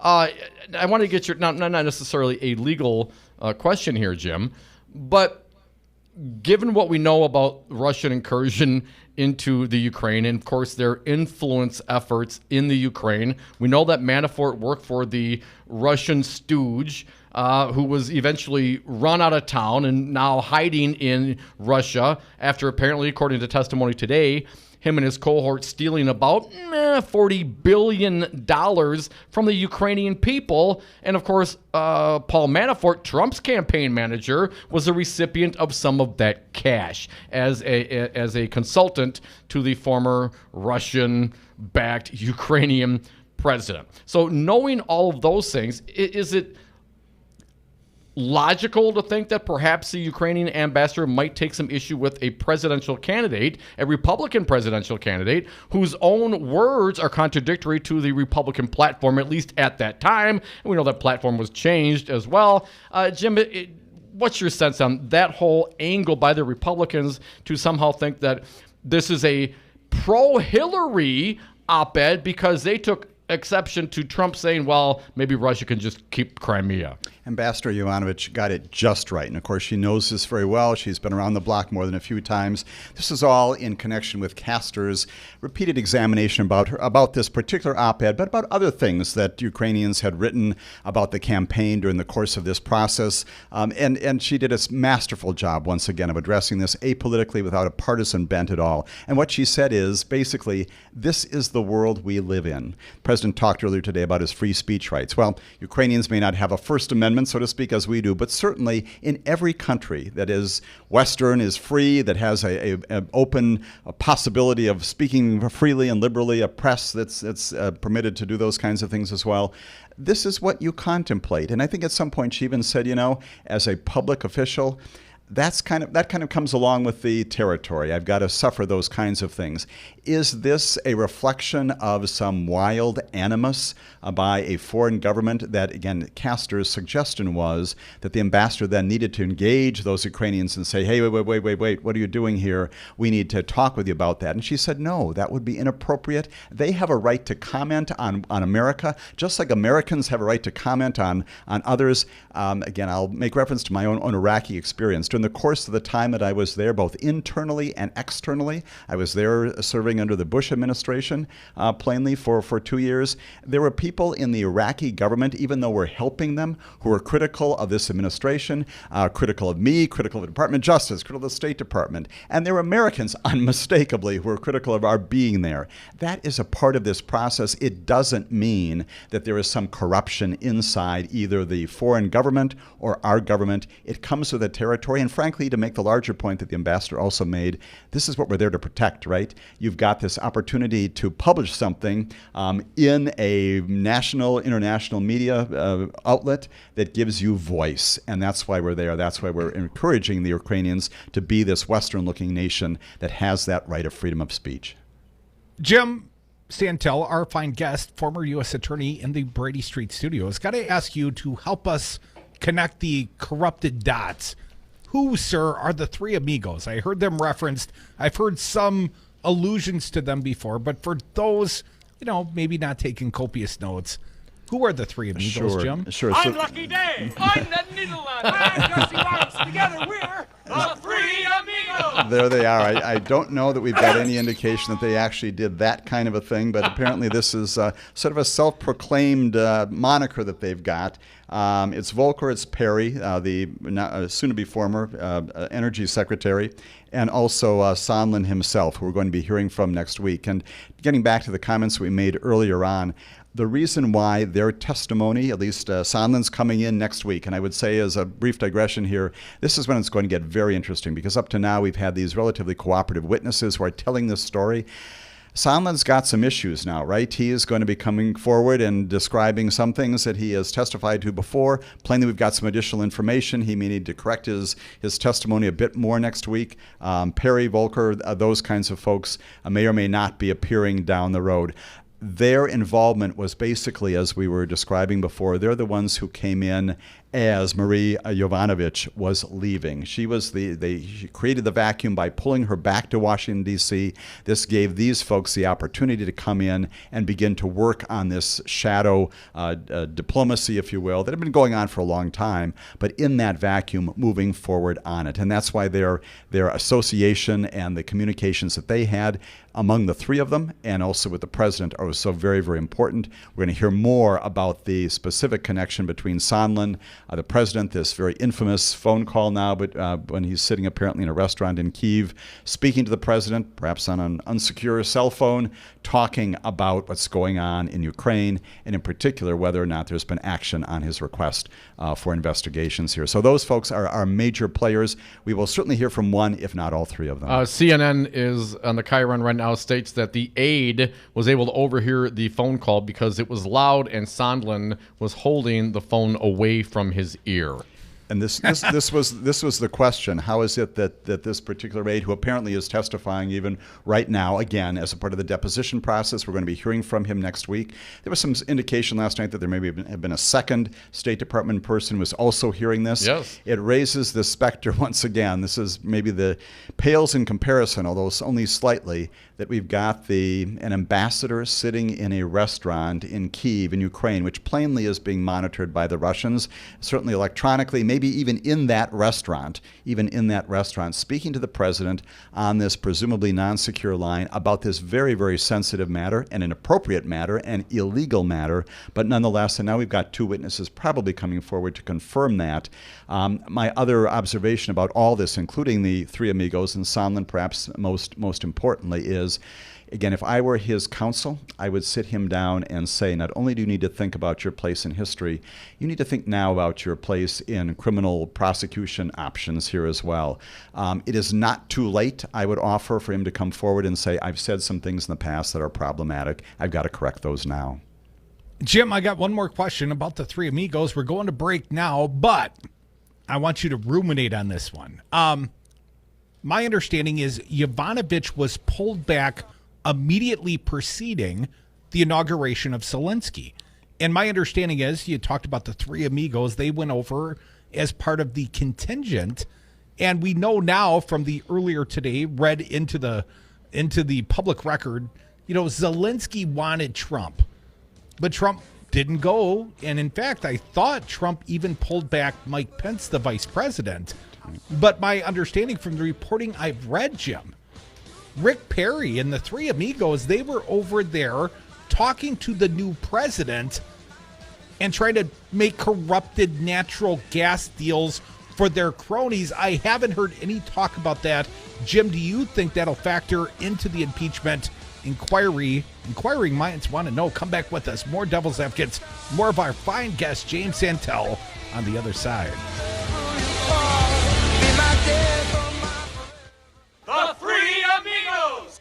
And the, what's the third one there? Let's see. I have no idea. I have no idea. Wisconsin Governor Tony Evers must veto Senate Bill 386. Since 2015, it has been a felony to trespass on property owned, operated, or leased by a petroleum company that is considered critical infrastructure. That means protections are already in place for those employees from trespassing and property damage. Now, SB 386 wants to include all properties held by the oil and gas industry in the state. That means you could be charged with a felony for protesting climate change at the corporate headquarters of a petroleum company. Current laws already protect those industry employees, and we do not need any further harsh criminal penalties stifling our free speech. Call Governor Tony Evers at 608-266-1212 and tell him to stand up to the American Petroleum Institute and their paid minions and stand with the people of Wisconsin and our protected First Amendment rights. This message was paid for by the People for People Corporation. Donate online at p4ppc.org, p4ppc.org. Milwaukee is a great city with a great history and great architecture. You can take in Milwaukee's history and architecture while you partake in the delicious Wisconsin craft beer at Regano's Roman Coin on historic Brady Street. The Roman Coin was originally a Pabst Tight House built by Frederick Pabst in 1890 to sell Pabst beer. It was even designed by the same architect who designed the Pabst Theater. Regano's Roman Coin, Milwaukee's historic, pet-friendly, cash-only, order-in classic corner tavern. The Devil's Advocates, rock and roll political commentary in a top 40 world. Do, re, mi. The first three notes just happen to be. So when need to pulling down. I can see listeners dropping off. Let's get some callers before we lose everybody. Betsy from Madison, you're up. Thanks for calling. That will bring us back to do. Terrible. Hey, at least we didn't do Edelweiss. 60% of the time, they're right every time. Dom and Cruz are the Devil's Advocates. And welcome back to the Devil's Advocates radio show. Once again, if you miss any of this fine program, please go online. You can listen to and download podcasts and interviews at domandcruz.com. Dominic, we got a fine guest coming into the Brady Street studios very shortly. She is Judge Jill Karofsky. She is a candidate for Wisconsin Supreme Court, but we're not done with our current guest, not yet. He is James Santel, former U.S. attorney, our good friend. And Jim, I posed you a question before the break, and I want an answer, sir. What about these three amigos? Is it possible that they had some other self-enriching corrupt intent when they went over and shook Zelensky down on behalf of their own donors and cronies? Well, that certainly is a suggestion, right? That they had these their own energy interests at mind. We plainly know that our energy secretary there certainly knows about this. He comes from Texas, and that will be an additional portion of the testimony, presumably next week. Again, as I said right before the break, I think the Sondland testimony will be fascinating in terms of what he has to say.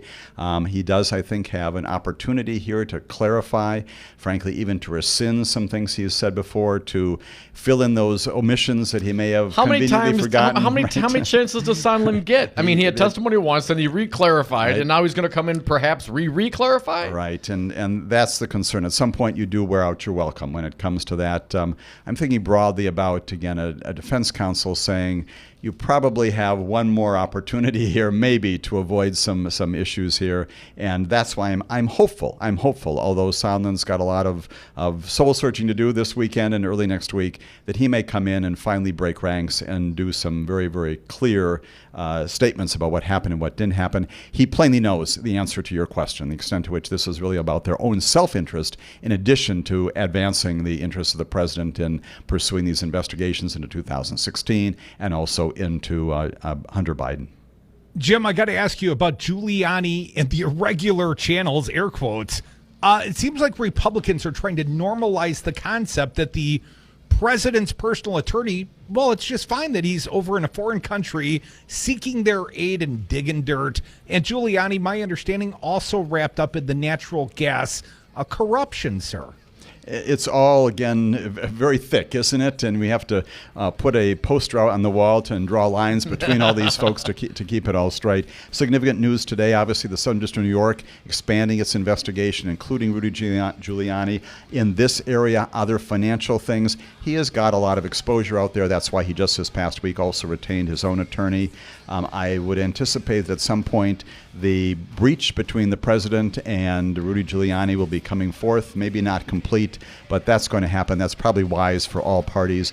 Rudy Giuliani, a great tragic story in American history, former U.S. attorney, former mayor of the city of New York, had a wonderful reputation, and threw his lot in with a president who unfortunately has brought him to this point. America's mayor, he'll do fine in prison. James Santel, you've been a great guest. Thank you so much, sir. Come back with us. The happy hour commences with Judge Jill Karofsky, candidate for Wisconsin Supreme Court. Thanks, Jim. Always a pleasure. Want to see the super sexiest political show on earth? Check out the Devil's Advocates on YouTube. 3 shall be the number thou shalt count, and the number of the counting shall be 3.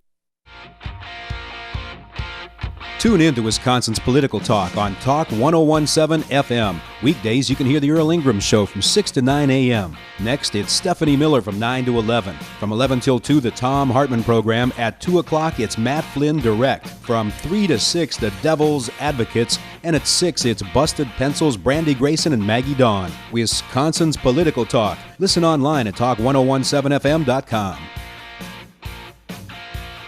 I'm State Representative Jimmy Anderson. Like me, 25% of American adults have a disability, yet vote at a rate almost 5% lower than the general public. If voters with disabilities turned out at the same rate, that would be over 2 million more votes nationwide. Your vote is your voice, so be heard. Elected officials make decisions on issues you care about, from transportation to Medicaid, but they won't hear your voice if you don't get to the polls. To learn more, call 844-347-8683 or go to disabilityvote.org. This message brought to you in part by the Wisconsin Disability Vote Coalition. You are listening to WRRD Waukesha and W269DL Milwaukee, always streaming at talk1017fm.com. Special report, House impeachment inquiry. At the same time, former U.S. Ambassador to Ukraine, Marie Yovanovitch, was testifying before the impeachment hearings, President Trump was sending out tweets critical of her. House Intelligence Committee Chairman Adam Schiff says it's bad enough that Yovanovitch had to endure a contrived smear campaign as President Trump ousted her from her post. That she had to endure yet another attack today, even as she was testifying for the President of the United States, is just appalling. I happen to disagree with the tweet. Republican Elise Stefanik. This is a very serious matter when we're talking about impeachment. This is a constitutional matter. It's not about tweets. Yovanovitch told the committee she found the tweets very intimidating. Chairman Schiff said, "Some of us here take witness intimidation very, very seriously." Linda Kenyon, Capitol Hill. And during the hearing, Republican Congressman Devin Nunes read from the just-released rough transcript of President Trump's initial conversation with Ukraine's president. I'm Barbara Cusack.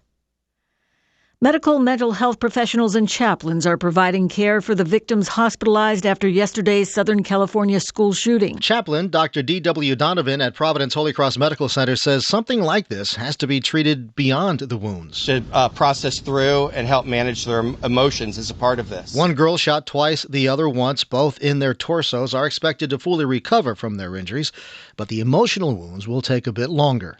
Jim Roop, Los Angeles.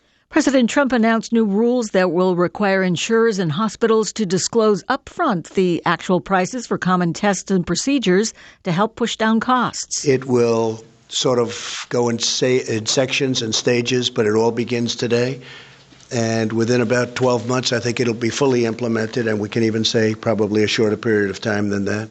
The Dow closed up 223 points and above the 28,000 level for the first time ever. I'm Barbara Cusack. You concerned about speaking up at work? Do you feel like you have no say in your day-to-day work routine? Join Teamsters Local 344. Call 414-258-4545. Get a seat at the table. Join your brothers and sisters in negotiating for better wages, hours, and working conditions, and be part of the most powerful union in North America. Teamsters Local 344 covers sales and service throughout Southeast Wisconsin and package and airlines statewide. Contact Teamsters Local 344 at 414-258-4545 or at local344.org. Tune in to Matt Flynn Direct, weekdays from 2 to 3 on WRRD 1510 AM and Talk 92.7 FM Madison. We'll be covering all politics, national to local, from a Wisconsin perspective. This is an open mic, no holds barred, call on any political subject. That's Matt Flynn Direct, weekdays 2 to 3 on WRRD 1510 AM and Talk 92.7 FM Madison. Always streaming at newstalk1510am.com. Cut you down.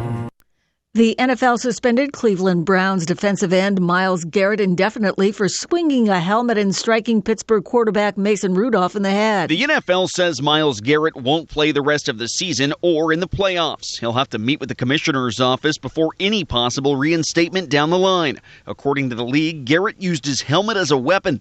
It was a disturbing sight to even the broadcasters, as heard on Fox Sports. Oh, gosh. Oh, man. Oh. Browns head coach Freddie Kitchens called the fight embarrassing. He understands what he did. He understands it's totally unacceptable, and we got to get through it. Two other players given lesser suspensions for their involvement. I'm Clayton Neville. San Francisco Bay Area real estate heiress Tiffany Lee, whose family posted a $35 million bail to keep her out of jail, has been acquitted of killing the father of her children. The jury deliberated 12 days. I'm Barbara Cusack. Does your dog... Hi, I'm Kelly, and my family owns Madison Liquidators. Have you ever shopped for office furniture and been completely blown away by the prices? So have I. In Madison, your choices end up being big box stores with inexpensive pieces that fall apart when you look at them the wrong way, or high-end interior design quality furniture that costs as much as a car. That is why my family and I set out to start an office furniture store with a different philosophy and 3 main goals.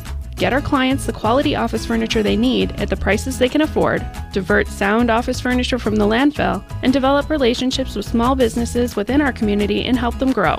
At Madison Liquidators, you will not be quoted our most expensive pieces up front and scaled back from there. We will work with you within your budget to allocate funds where it counts. We're interested in getting you the most bang for your buck every time. If you see something you like but it's outside your budget, let us know. We always have ideas to help make it work for you. Call me today and let's get started, or visit our website at madisonliquidators.com.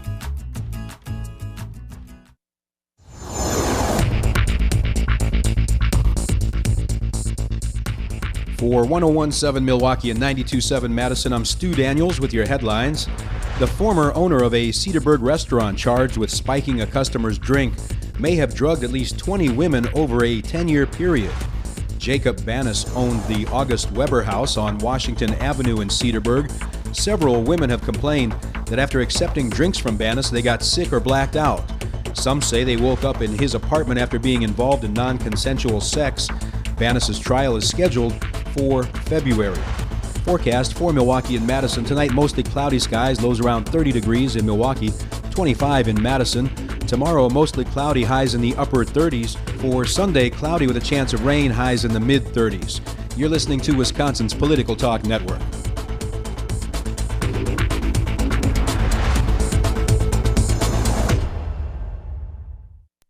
Warning, you are about to listen to the greatest radio show ever.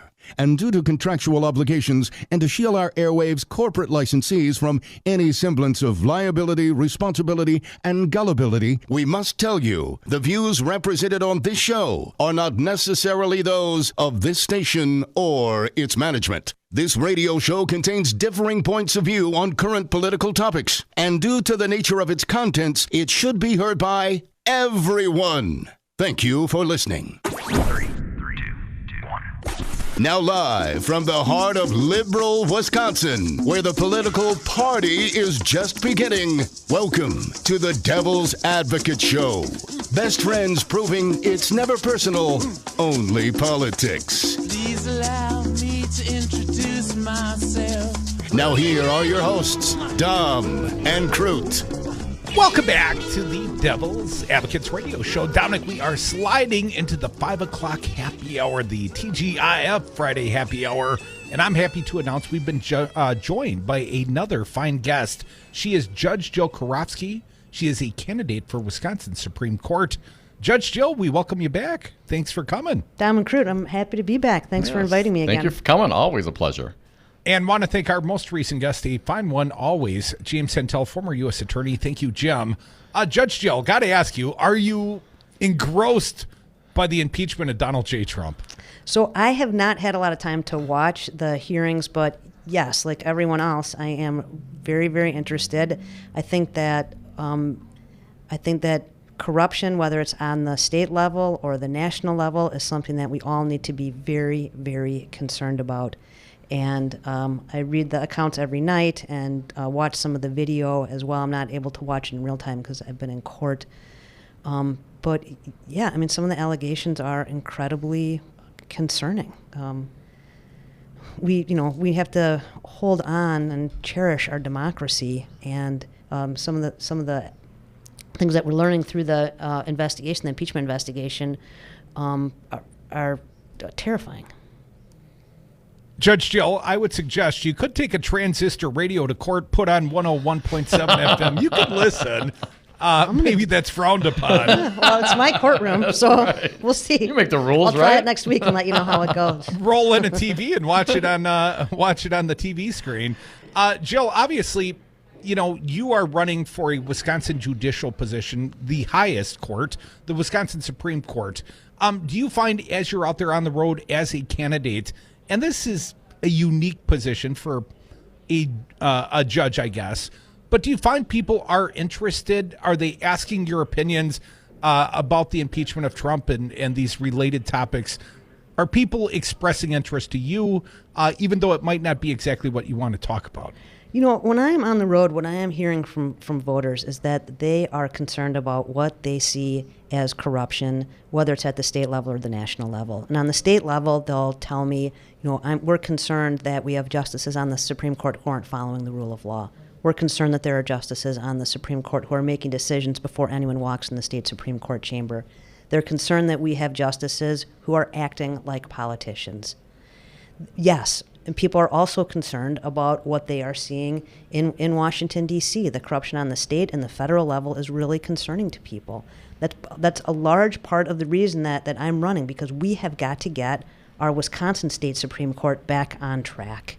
And that's why I'm running. I am bringing to this race, I'm bringing my values, I'm bringing my energy, and I am bringing my experience, because I think those three things are what we need on the Wisconsin Supreme Court. Judge Karofsky, obviously judicial appointments on a federal level are made by the executive and, you know, then hopefully confirmed by the Senate. Here in the state of Wisconsin, to reach the Wisconsin Supreme Court, you got to go out there and run as a candidate. And I would say historically, we see lots and lots of money, at least over the last 10 years, the amount of money flowing into these Wisconsin Supreme Court races, it's become astronomical. Here's the question. When those dollars flow in for the support or the opposition of a judicial candidate, the recusal rules of the court are really bare bones. They leave it to the justices. What's your opinion? If someone is a grandiose recipient of campaign contributions, what should be their circumstance if that very same contributor comes before the court as a litigant? I think that one of the most important things that we can have in a state Supreme Court is that people act according to the law, and that also that there is no appearance of impropriety. And what you're talking about is an appearance of impropriety. It looks like justice is bought and paid for. And that's not what our democracy is about. So to get to your question about a recusal rule, I think absolutely we should have a clear recusal rule.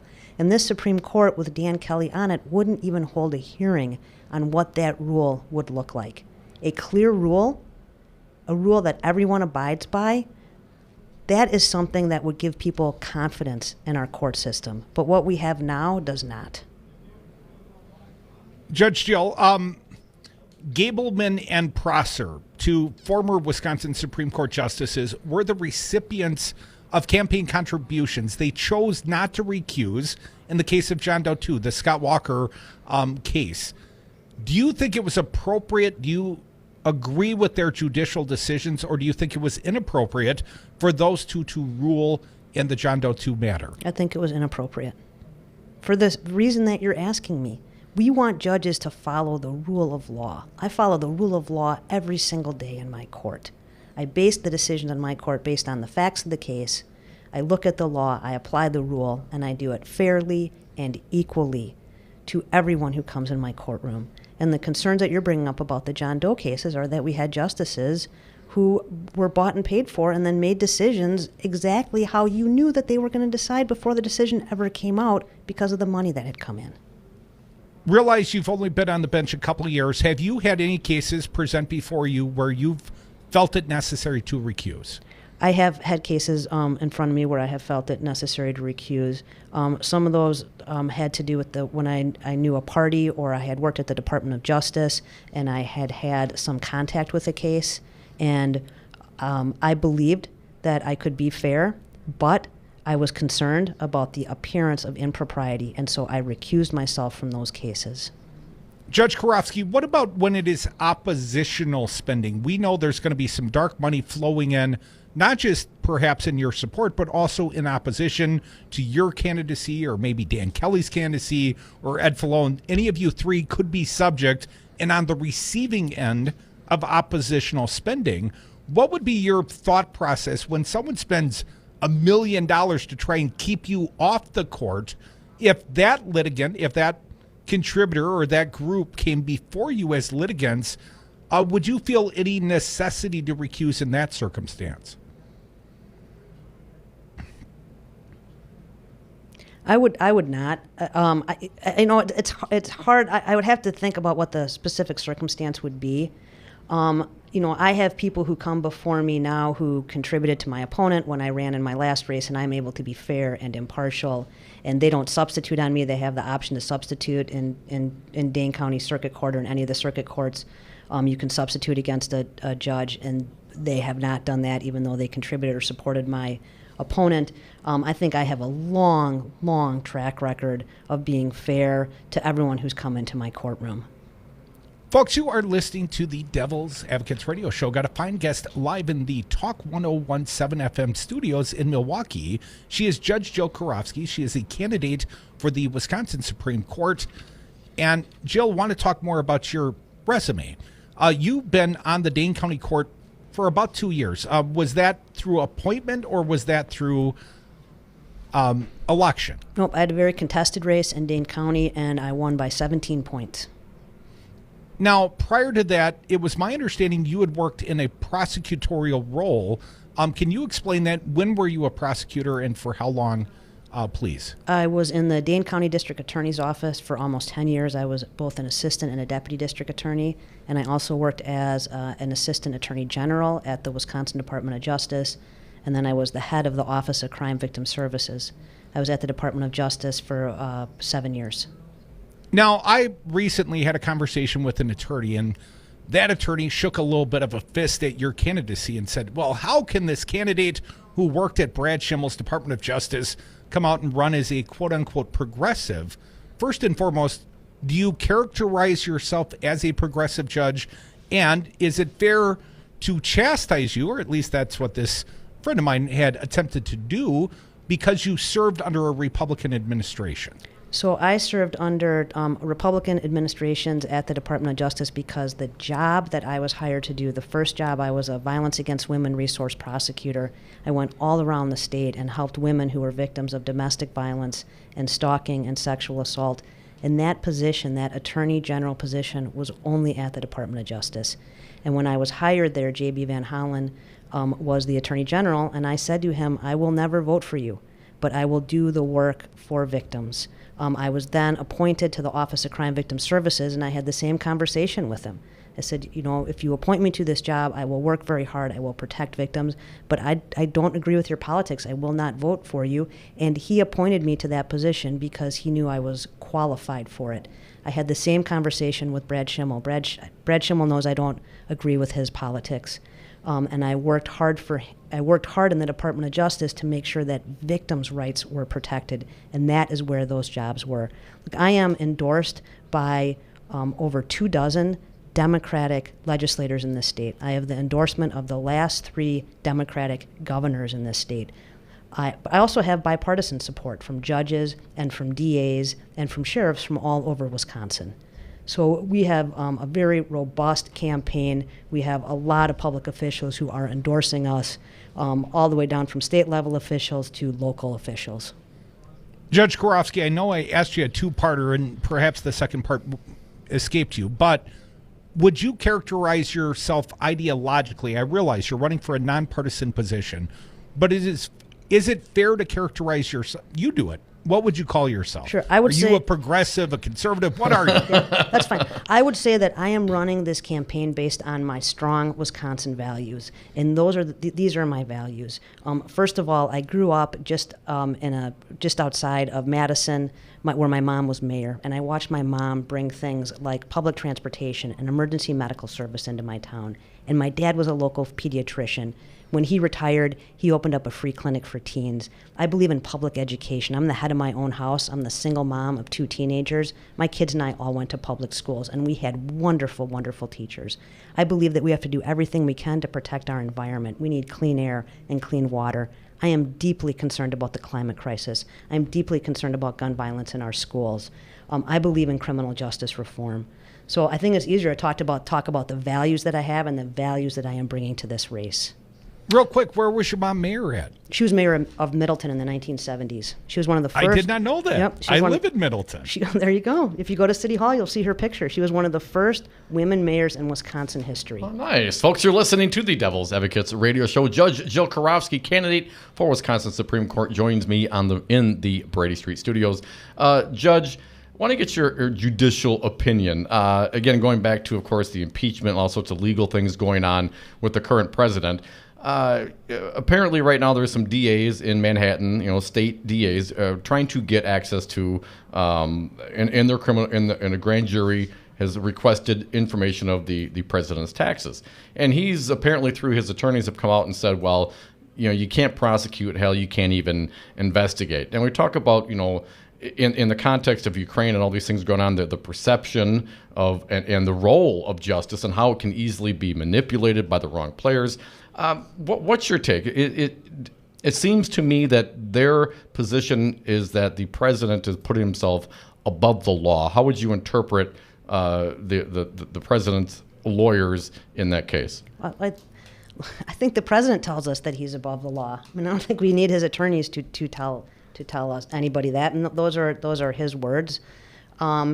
And I think that, again, this goes back to the theme of my campaign, is that corruption on any level, any governmental level, is really, really detrimental to our democracy, whether it's the President of the United States or the Wisconsin Supreme Court or the mayor of a municipality. We have to do everything that we can to protect ourselves from corruption.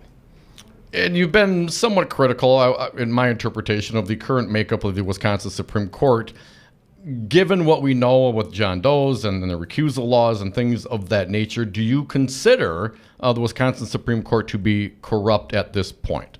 I think that when you can look at cases that are going up to the state Supreme Court and you know ahead of time how justices are going to decide because you know who has given them money, that is corruption. Folks, you're listening to the Devil's Advocates radio show. Got a fine guest. She is in the Talk 101.7 FM studios. She is Judge Jill Karofsky, candidate for Wisconsin Supreme Court. Now, Judge, I don't know if you've had prior opportunity to debate a judicial opponent, but you're going to have your first crack at it. I think they're calling it a debate on Tuesday, November 19th, and it will be you, and it will be Ed Falone from Marquette University, and it will be current Justice Dan Kelly, although he was appointed to that position, was not elected to that position. How do you hope to go up and contrast your candidacy with the quote-unquote liberal Falone and the quote-unquote conservative Dan Kelly? Well, I think that my candidacy and my experience is very different from both of theirs. I am the only person in this race who is or who has ever been a sitting trial court judge. I presided over 1,700 cases last year. So I see every day how the law impacts real people in the courtroom. I apply the rule of law every day to people in my courtroom. I understand everyone in my courtroom has to be treated with respect. The other two candidates in this race, my opponents, don't have that perspective. Neither of them has been a trial court judge. I've also been a prosecutor, so I know how to be smart on crime. I understand that we need to protect the rights of everyone in the criminal justice system, and they have not had that same experience.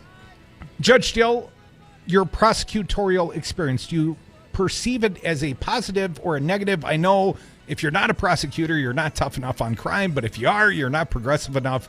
How do you split that difference? I think it's a huge asset because it shows that I know how to stand up for individual rights, the rights of victims, the rights of witnesses, the rights of defendants, and the rights of members of our public. And my prosecutorial career was largely holding those accountable when they committed crimes against women and children and those in need.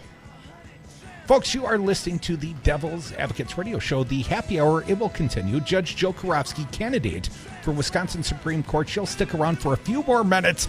Come back with us and Judge Jill Karofsky. More Devil's Advocates on the other side.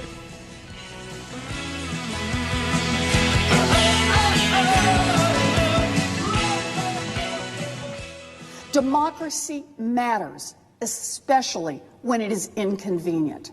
For the love of God, cherish it. Tune in to Educators Amplified, noon to 3 p.m. Saturday, November 16th for exclusive coverage live from Sugar Maple in Bayview. A special second anniversary edition panel includes Earl Ingram, Dr. Tim Slecker, Joanna Rosado, Ted Craig, Marva Herndon, and Gail Hicks. Real education talk about what's really going on in our schools. Educators Amplified, noon to 3 p.m. Saturday, November 16th, live from Sugar Maple in Bayview. Only on Talk 101.7 FM Milwaukee and Talk 92.7 FM Madison. Wisconsin Governor Tony Evers must veto Senate Bill 386. Since 2015, it has been a felony to trespass on property owned, operated, or leased by a petroleum company that is considered critical infrastructure. That means protections are already in place for those employees from trespassing and property damage. Now, SB 386 wants to include all properties held by the oil and gas industry in the state. That means you could be charged with a felony for protesting climate change at the corporate headquarters of a petroleum company. Current laws already protect those industry employees, and we do not need any further harsh criminal penalties stifling our free speech. Call Governor Tony Evers at 608-266-1212 and tell him to stand up to the American Petroleum Institute and their paid minions and stand with the people of Wisconsin and our protected First Amendment rights. This message was paid for by the People for People Corporation. Donate online at p4ppc.org, p4ppc.org. The Devil's Advocates. James Santel, he's a former U.S. attorney. He's our guest live on Brady. Once again, a pleasure to be with you, gentlemen, to talk about the latest news breaking as we speak. The FBI raided Michael Cohen, Trump's personal attorney, but once they got there, then they went back and got a more thorough warrant and said, we'll take everything. My first reaction is you need to teach criminal constitutional law. You've got it just right in terms of the process. They are kind of a big deal. This is a really big deal.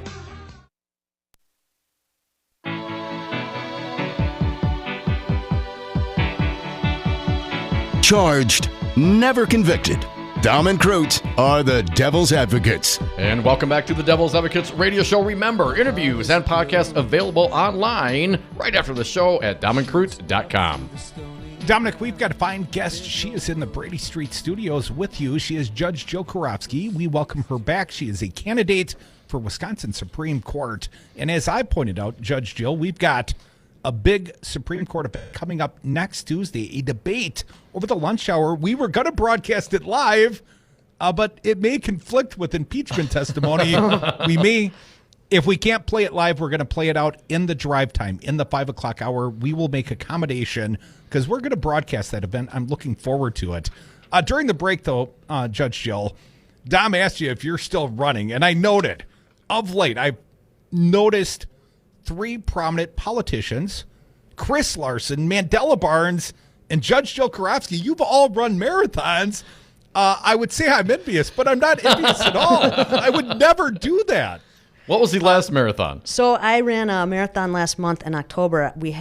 I went up north to campaign, and I was up in Ashland. I drove up on Friday. I woke up Saturday morning, ran the entire Ashland Whistle Stop Marathon, 26.2 miles. Did a quick change. We had a campaign event up in Washburn a little while later. Got up the next day, drove down to Merrill, over to Green Bay. Got home at about 10 o'clock on Sunday night. I was back in the courtroom at 8 o'clock the next morning. I sounds like something of a marathon weekend. Real quick, Judge Jill, if you find yourself in front of a TV screen this Sunday and the Badgers just happen to be playing the Marquette Warriors, and our last guest, Jim Santelli, Marquette grad, who would you be cheering for in that circumstance? Badgers. I was a UW Law grad. All right, no hesitation there. No, none at all. Well, that is the correct answer. Sorry to our friends in Milwaukee. Judge Jill Karofsky, we thank you for coming back. The big event next Tuesday, we'll broadcast it here. The first Wisconsin Supreme Court primary debate. That will happen on Tuesday, November 19th. Dom, you got a final thought? I do. Judge Jill Karofsky, if people want to find out more about your candidacy, more about you, how would you suggest they do so? So I just want to say we've got some great momentum going in this race. We'd love you to join us. Our website is jillforjustice.com. Judge Jill Karofsky, thank you so much. Have a great weekend. Go Badgers. Go Bucky. Thanks, Judge.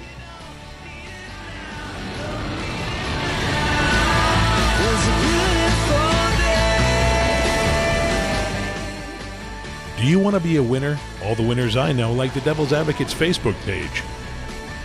I used to run track.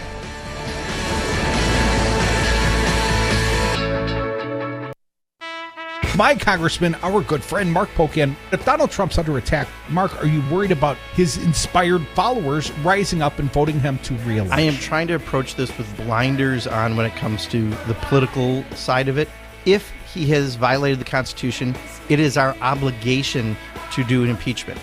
And I think from what I've read, I feel that. I think when we get some witnesses in, we'll really have full clarity on that. But if it was just political reasons, some people say, well, then you're going to get, Mike Pence, is that good? And you can second guess every decision we ever make in politics if it's just about politics. In this case, I think that you rise to the Constitution. And if he has violated the Constitution, which I believe he has, there's obstruction on multiple counts, then we have no choice but to do our constitutional job and go after that. Listen to the Devil's Advocates interviews at DomandCroot.com. Click on the podcast tab and select interviews. That's DomandCroot.com.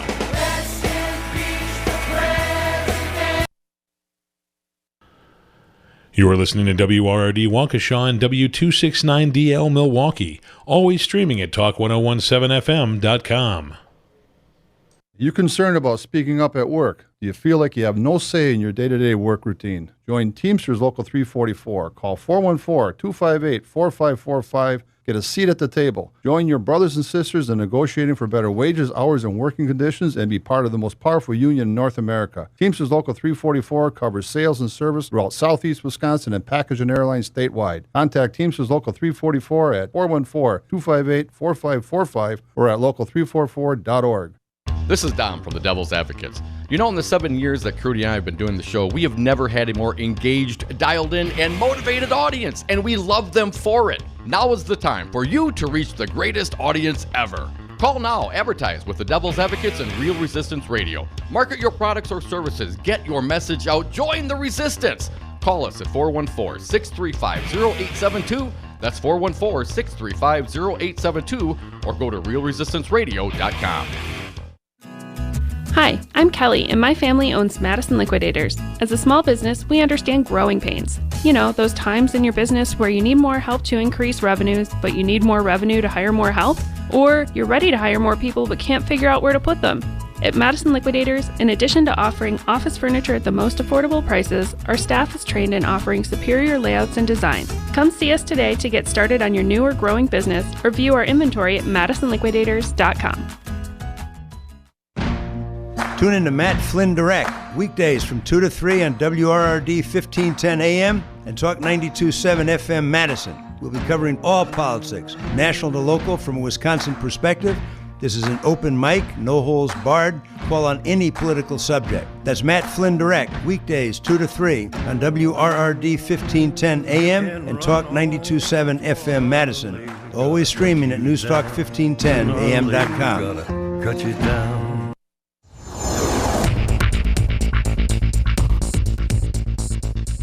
For 101.7 Milwaukee and 92.7 Madison, I'm Stu Daniels with your headlines. Florence County in Wisconsin's North Woods has declared itself a Second Amendment sanctuary. The Florence County Board voted unanimously on Tuesday to allow the sheriff to ignore what they referred to as unconstitutional firearms laws.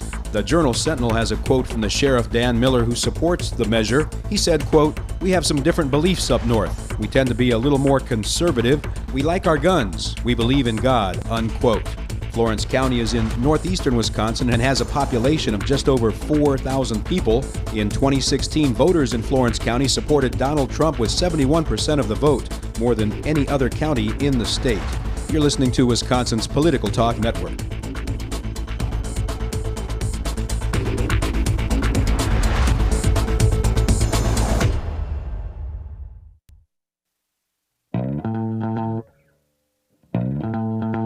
I don't know if you know the Devil's Advocates, but they are kind of a big deal.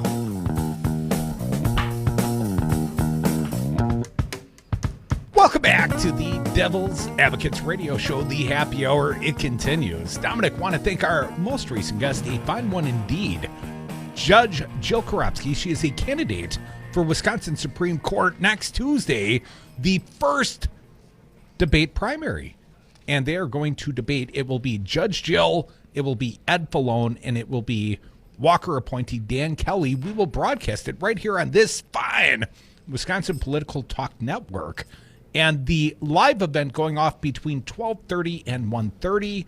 And if there is a conflict with the impeachment testimony, we will play it in the 5 o'clock hour for drive time. We will play the Wisconsin Supreme Court debate, I believe exclusively. We'll see. We'll see. Dom, we got a fine guest. It's our own Maggie Dawn, Dawn of the Resistance, another one of our legal eagles. We're stacking them up today.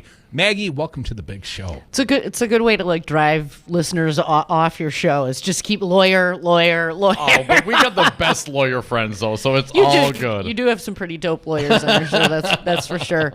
I would like to think I'm number one on that list. You're number one in my heart, Maggie. Thank you.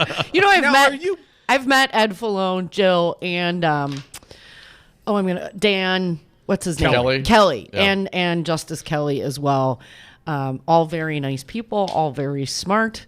It'll be an interesting race, that's for sure.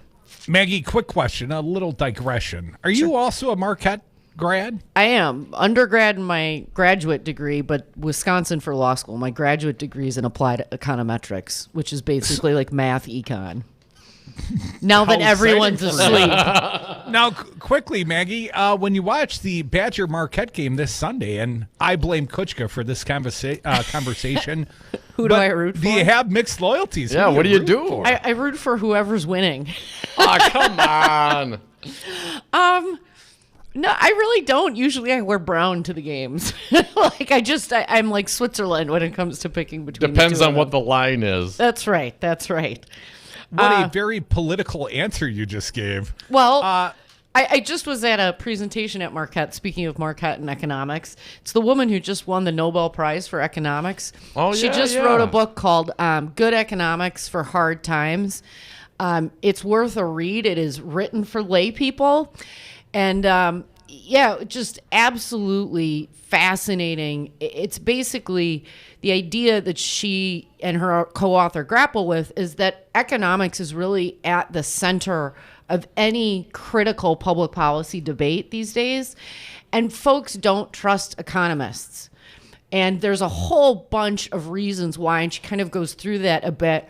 And then she throws up this survey that said the three least trusted people in basically any professions in any survey are lawyers, politicians, and economists. And I basically check all three boxes. But I like to think your lovely listeners trust me. So yeah, but the good news is radio host, that's really high up on the list. Yeah, all four boxes I'm checking. You could be vice president.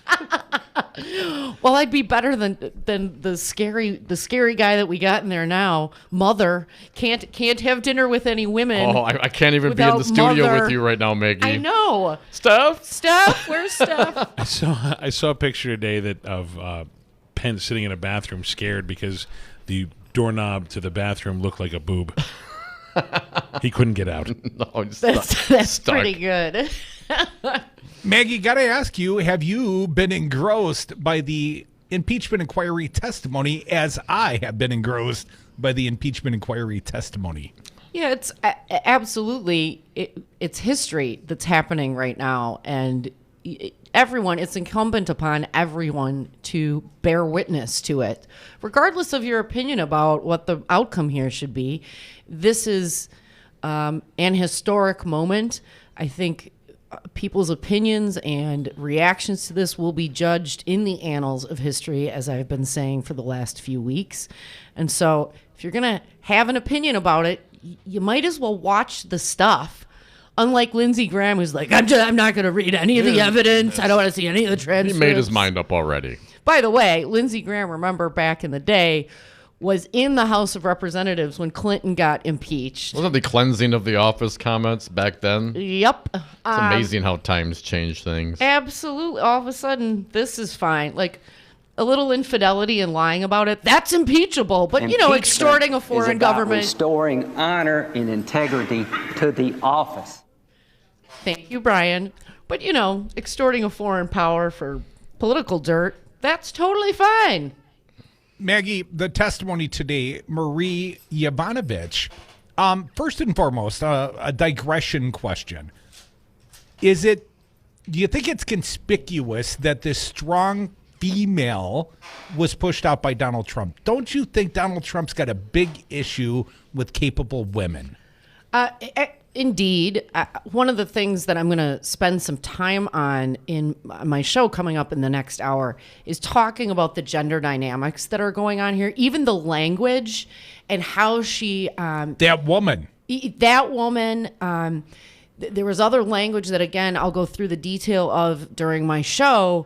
The manner of questioning, all of it's really highly suspect. And funny that we're talking about this, and I'll share this with our listeners during my show as well, give them the detail on this. But I had mentioned to you guys that literally yesterday I got myself mansplained to, but good. Yeah, how'd that work out? By someone. Well, you know, women, we have to develop by necessity, if you want to survive in these sorts of environments, a lot of different coping mechanisms. And I always find it really interesting that men can if they're challenged, they can respond with table pounding and anger and just totally, how dare you? Women can't do that. You know, you're almost like forced to smile at people that talk down to you and threaten you so as not to be, the ragingly out of control hormonal woman. The standard is really double. And it's quite a narrow target area. If you want to be respected, you generally have to be liked as a woman. You can't just be respected, because if they don't like you, they don't respect you. The two tend to run together. And you could see one of the things that was really compelling. I actually talked to a friend who was in the hearing room today.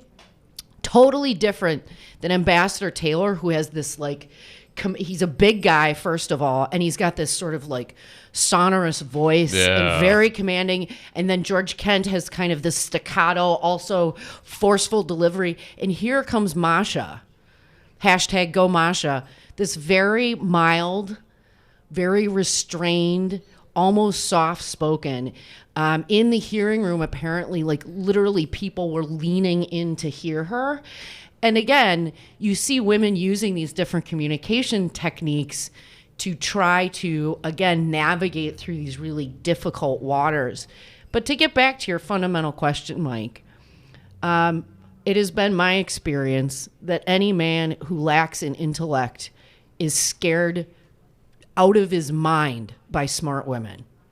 And Donald Trump is that man in spades.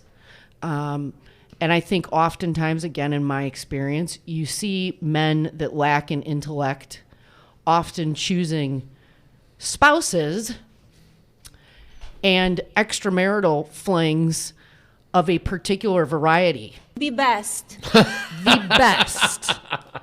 And here you go again. That's Donald Trump in spades. Well, Maggie, first of all, let me point out, you must be smarter than I, because I didn't even remember the nature of the question I asked a couple minutes ago. In the room today, at the conclusion of the testimony of Ambassador Yovanovitch, applause. And I mean, it felt like the end of Rudy or something. I mean, the gallery, they rose up and they applauded the testimony. I think they applauded the courage displayed. What was your impression at that point in the day? I actually have to tell you, earlier on the morning, around the 10 o'clock hour, was what I thought was some of the most compelling testimony. And then the tweet blew up and Schiff asks her about it. And I can't know what his intentions are, but its effect is to be intimidating. I actually was tearing up, because as a woman and knowing what she has what have been called hardship postings. In other words, there's basically two kinds of ambassadorships, if you kind of know how the State Department works. There's the plum postings that basically go to political donors. That's Sondland. They go to hacks. They're typically very sexy locations. It can be the ambassador to England. Well, what's the ambassador to England got to do except go to fancy parties? That's what they do, because we're not going to ever get out of lockstep with England. The EU, the ambassador of this EU, he doesn't really have to do anything. He just shows up at parties because... Come on, Callista Gingrich, a very substantial human being, our ambassador to the Vatican. Yeah, thank you for making my point. Then there are the actual ambassadorships in war zones, place with serious human rights questions, the developing world, post-Soviet era countries. That is what Marie Yovanovitch has done her entire career at great personal risk. Those are incredibly high-stress postings. Typically, people do not bring their spouses. So you are alone, you are the boss, and you speak for the president. It is incredibly hard service.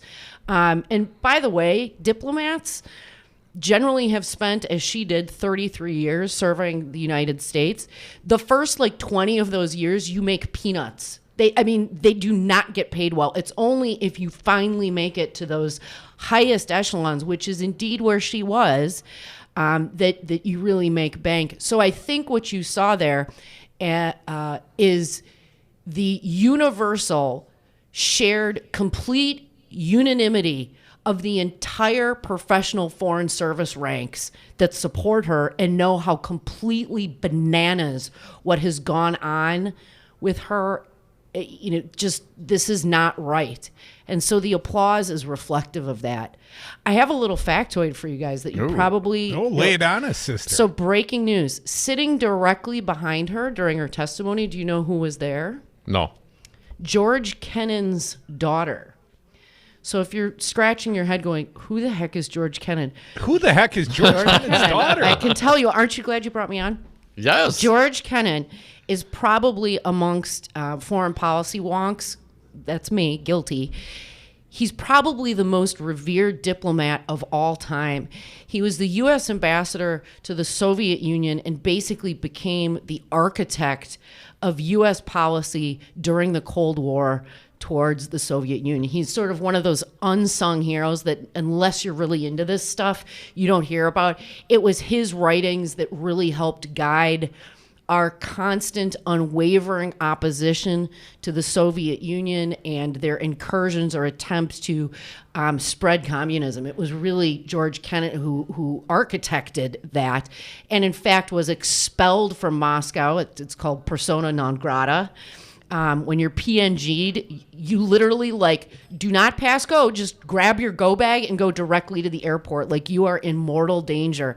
George Kennan's daughter, so the hero of the State Department, the hero of foreign service in the United States, his daughter sat right behind Marie Yovanovitch. She was the woman with the blondish hair. Mm-hmm. And during each break, she walked out with Marie together. That is, for the knowledgeable people in those rooms, there probably is no more powerful of a message, including the applause at the end of the day, that is basically, again, career professional foreign service employees flipping the bird to Mike Pompeo and the White House and saying, we do not agree. It's when you can't have a microphone in front of your face, what do? You send those kinds of messages. And it really, they weren't whispering, they were shouting today. And it really, again, even talking now, it gives me chills because that woman displayed just incredible courage. And as we've been talking about in general, the heroes of this story are going to be these people that no one ever sees that work in government. The whistleblower, the lifers, the people that people deride as bureaucrats. I always say I'm proud to be a bureaucrat because I'm a technical expert and I go to work and 99% of people will never know my name. Right? So George's daughter was like Frank Pantangeli's brother showing up at the trial in The Godfather, right? Perfect. Thank you, Tom. Make it just sitting back, just being there for support. That's a great tidbit. I appreciate you sharing that with us. We're going to take a quick break here right now. Maggie Dawn of the Resistance, she has her show at the top of the hour. She came a little early to hang out and shoot the S with us. Friday, baby. I know, I love it. I want to get your impression of the council for both the Democrats and the Republicans. I have my opinions. You're the legal eagle. I would like to get yours, Maggie Dawn. Maggie Dawn, what I really want to know is, can you explain to me what Devin Nunes's unnatural fascination with naked pictures of Donald Trump's all about? Hold that thought. Yeah, it is a head scratcher. Come back with us. More Maggie Dawn, no mansplaining required. More Devil's Advocates on the other side.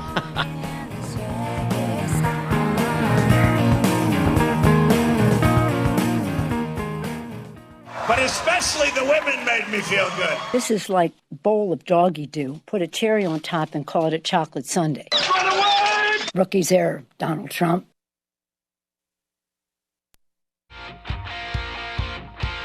Tune in to Wisconsin's Political Talk on Talk 1017 FM. Weekdays, you can hear the Earl Ingram Show from 6 to 9 a.m. Next, it's Stephanie Miller from 9 to 11. From 11 till 2, the Tom Hartman Program. At 2 o'clock, it's Matt Flynn Direct. From 3 to 6, the Devil's Advocates. And at 6, it's Busted Pencils, Brandy Grayson, and Maggie Dawn. Wisconsin's Political Talk. Listen online at talk1017fm.com.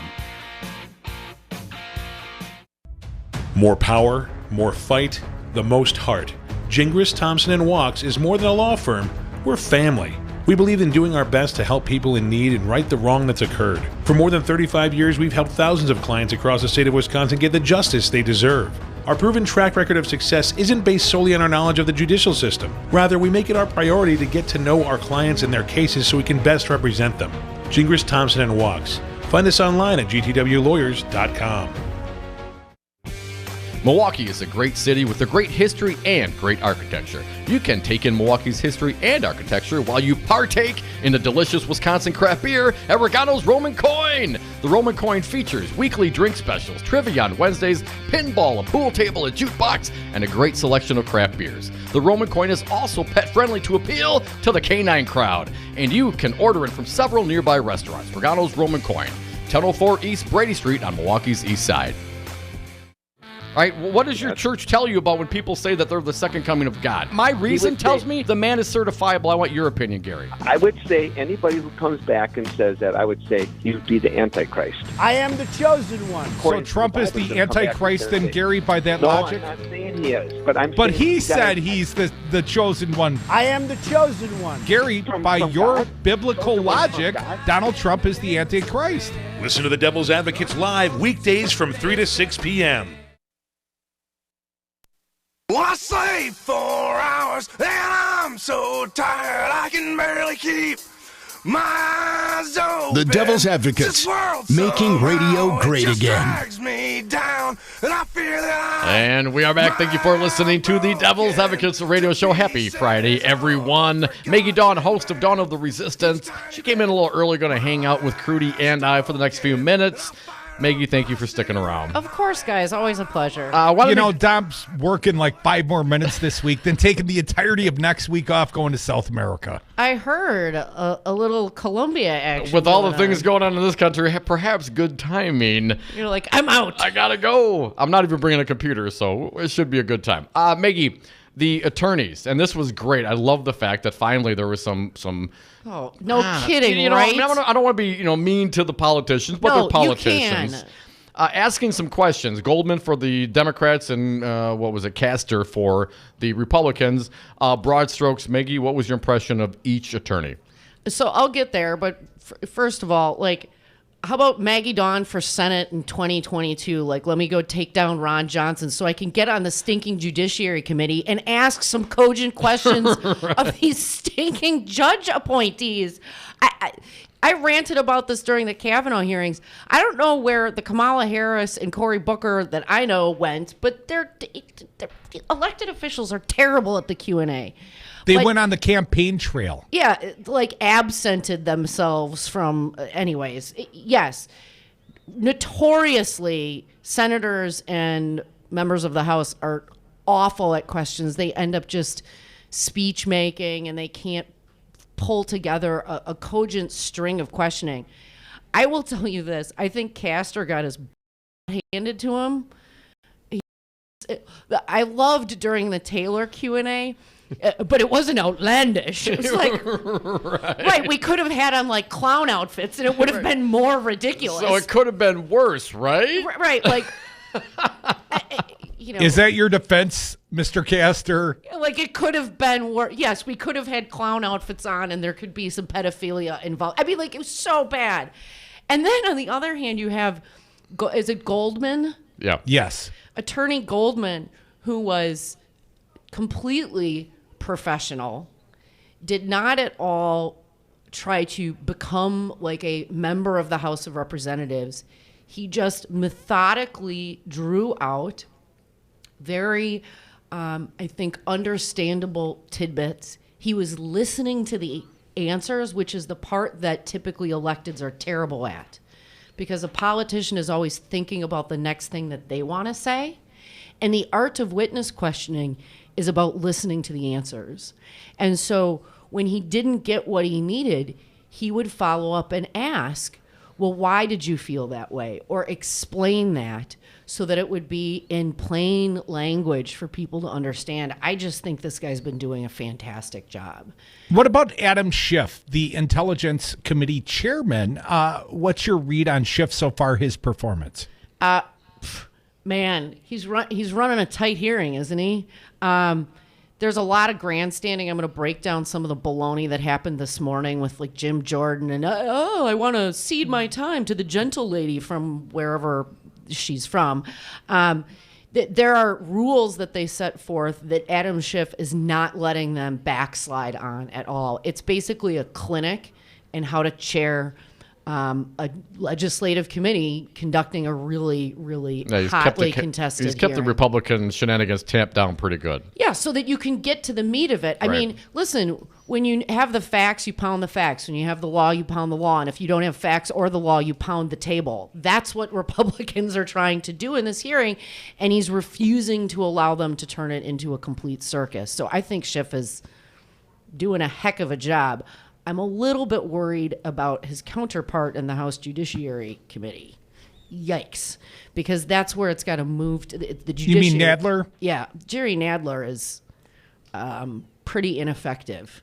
And I don't know, they basically like called Jim Jordan up from the minors to come is that sit because in. of, the Lewandowski testimony under Nadler? That was in Nadler's committee, right? Yeah. And that kind of got out of hand right off the bat. Way out of hand. Yeah. And Jerry's just not as adept, I think, at either controlling the hearing, and he's not as good as Schiff is sort of thinking on his feet and responding real time to what's going. Like, I think it's a little bit past him. He needs a script, and when you're not on the script, you can see he doesn't have his sea legs under him. And I was, the Republicans brought in Jim Jordan to add to the Intelligence Committee out of nowhere. Maybe Democrats need to do the same so that hearing isn't a disaster, and just have Nadler like gavel it open and here's my colleague Dom, to like do my job for me. It's hard to get electeds to do that, right? Because they're leading with the ego and they want their soundbite in their 5 minutes. So we'll see what happens. Maggie, the fact that the President of the United States, immediately after the witness, Yovanovitch, talked about the prior intimidation of the president, how intimidating it was to find out that she was the subject of a conversation between foreign heads of state and the U.S. president, and then he tweets at her in real time. Schiff brings it to her attention in real time. What'd you think about that strategery? Unbelievably, it's literally as if Donald Trump, there is no filter, there is no one advising him, because no one on his staff would have permitted him to send that tweet out. And I'm going to note a couple of the Republican responses to that during my show, as well as what Ken Starr had to say about that, who is, of course, the Clinton closed-door investigator for 4+ years. I love how Republicans complain about this. 4 years of Ken Starr closed-door investigations into marital infidelity. I mean, come on. Yeah, Ken Starr was on Fox News when that happened, and he had some interesting things to say about it. So, trying to Maggie, pull your listeners onto my show. Yeah, please stick around for Dawn of the Resistance with Maggie Dawn. Final thought, Maggie. I've heard so many Republicans bemoan the fact third-hand witnesses. Well, Lieutenant Colonel Vindman goes on the stand on Tuesday, and he's a first-hand witness. Do you think that changes the narrative? I actually covered the hearsay argument yesterday on my show because it's bogus. Secondhand information is totally legit. The only reason it's excluded in trials is because it generally will indicate less than reliable testimony. When every single witness is saying the exact same thing, we know that the testimony is reliable. But bring on Vindman, because now we'll have the first-hand witness. Nice. Bring on Dawn of the Resistance, our legal eagle, Maggie Dawn. Thank you so much. Thank you to James Santel, former U.S. Attorney. Thank you, Judge Joe Karofsky, for the Wisconsin Supreme Court. And don't forget this weekend, 3 hours of Max Inc. Radio starting at 6 o'clock, both Saturday and Sunday nights. Dom, safe travels, man. See you next week. Buddy. The rest of you, I'll see you on the radio come Monday. I got a lot of problems with you people. Now, you're going to hear about it. Tune in to Educators Amplified, noon to 3 p.m. Saturday, November 16th for exclusive coverage live from Sugar Maple in Bayview. A special second anniversary edition panel includes Earl Ingram, Dr. Tim Slecker, Joanna Rosano, Ted Craig, Marva Herndon, and Gail Hicks. Real education talk about what's really going on in our schools. Educators Amplified, noon to 3 p.m. Saturday, November 16th, live from Sugar Maple in Bayview. Only on Talk 101.7 FM Milwaukee and Talk 92.7 FM Madison. You concerned about speaking up at work? Do you feel like you have no say in your day-to-day work routine? Join Teamsters Local 344. Call 414-258-4545. Get a seat at the table. Join your brothers and sisters in negotiating for better wages, hours, and working conditions, and be part of the most powerful union in North America. Teamsters Local 344 covers sales and service throughout Southeast Wisconsin and package and airlines statewide. Contact Teamsters Local 344 at 414-258-4545 or at local344.org. You are listening to WRRD Waukesha and W269DL Milwaukee, always streaming at Talk 101.7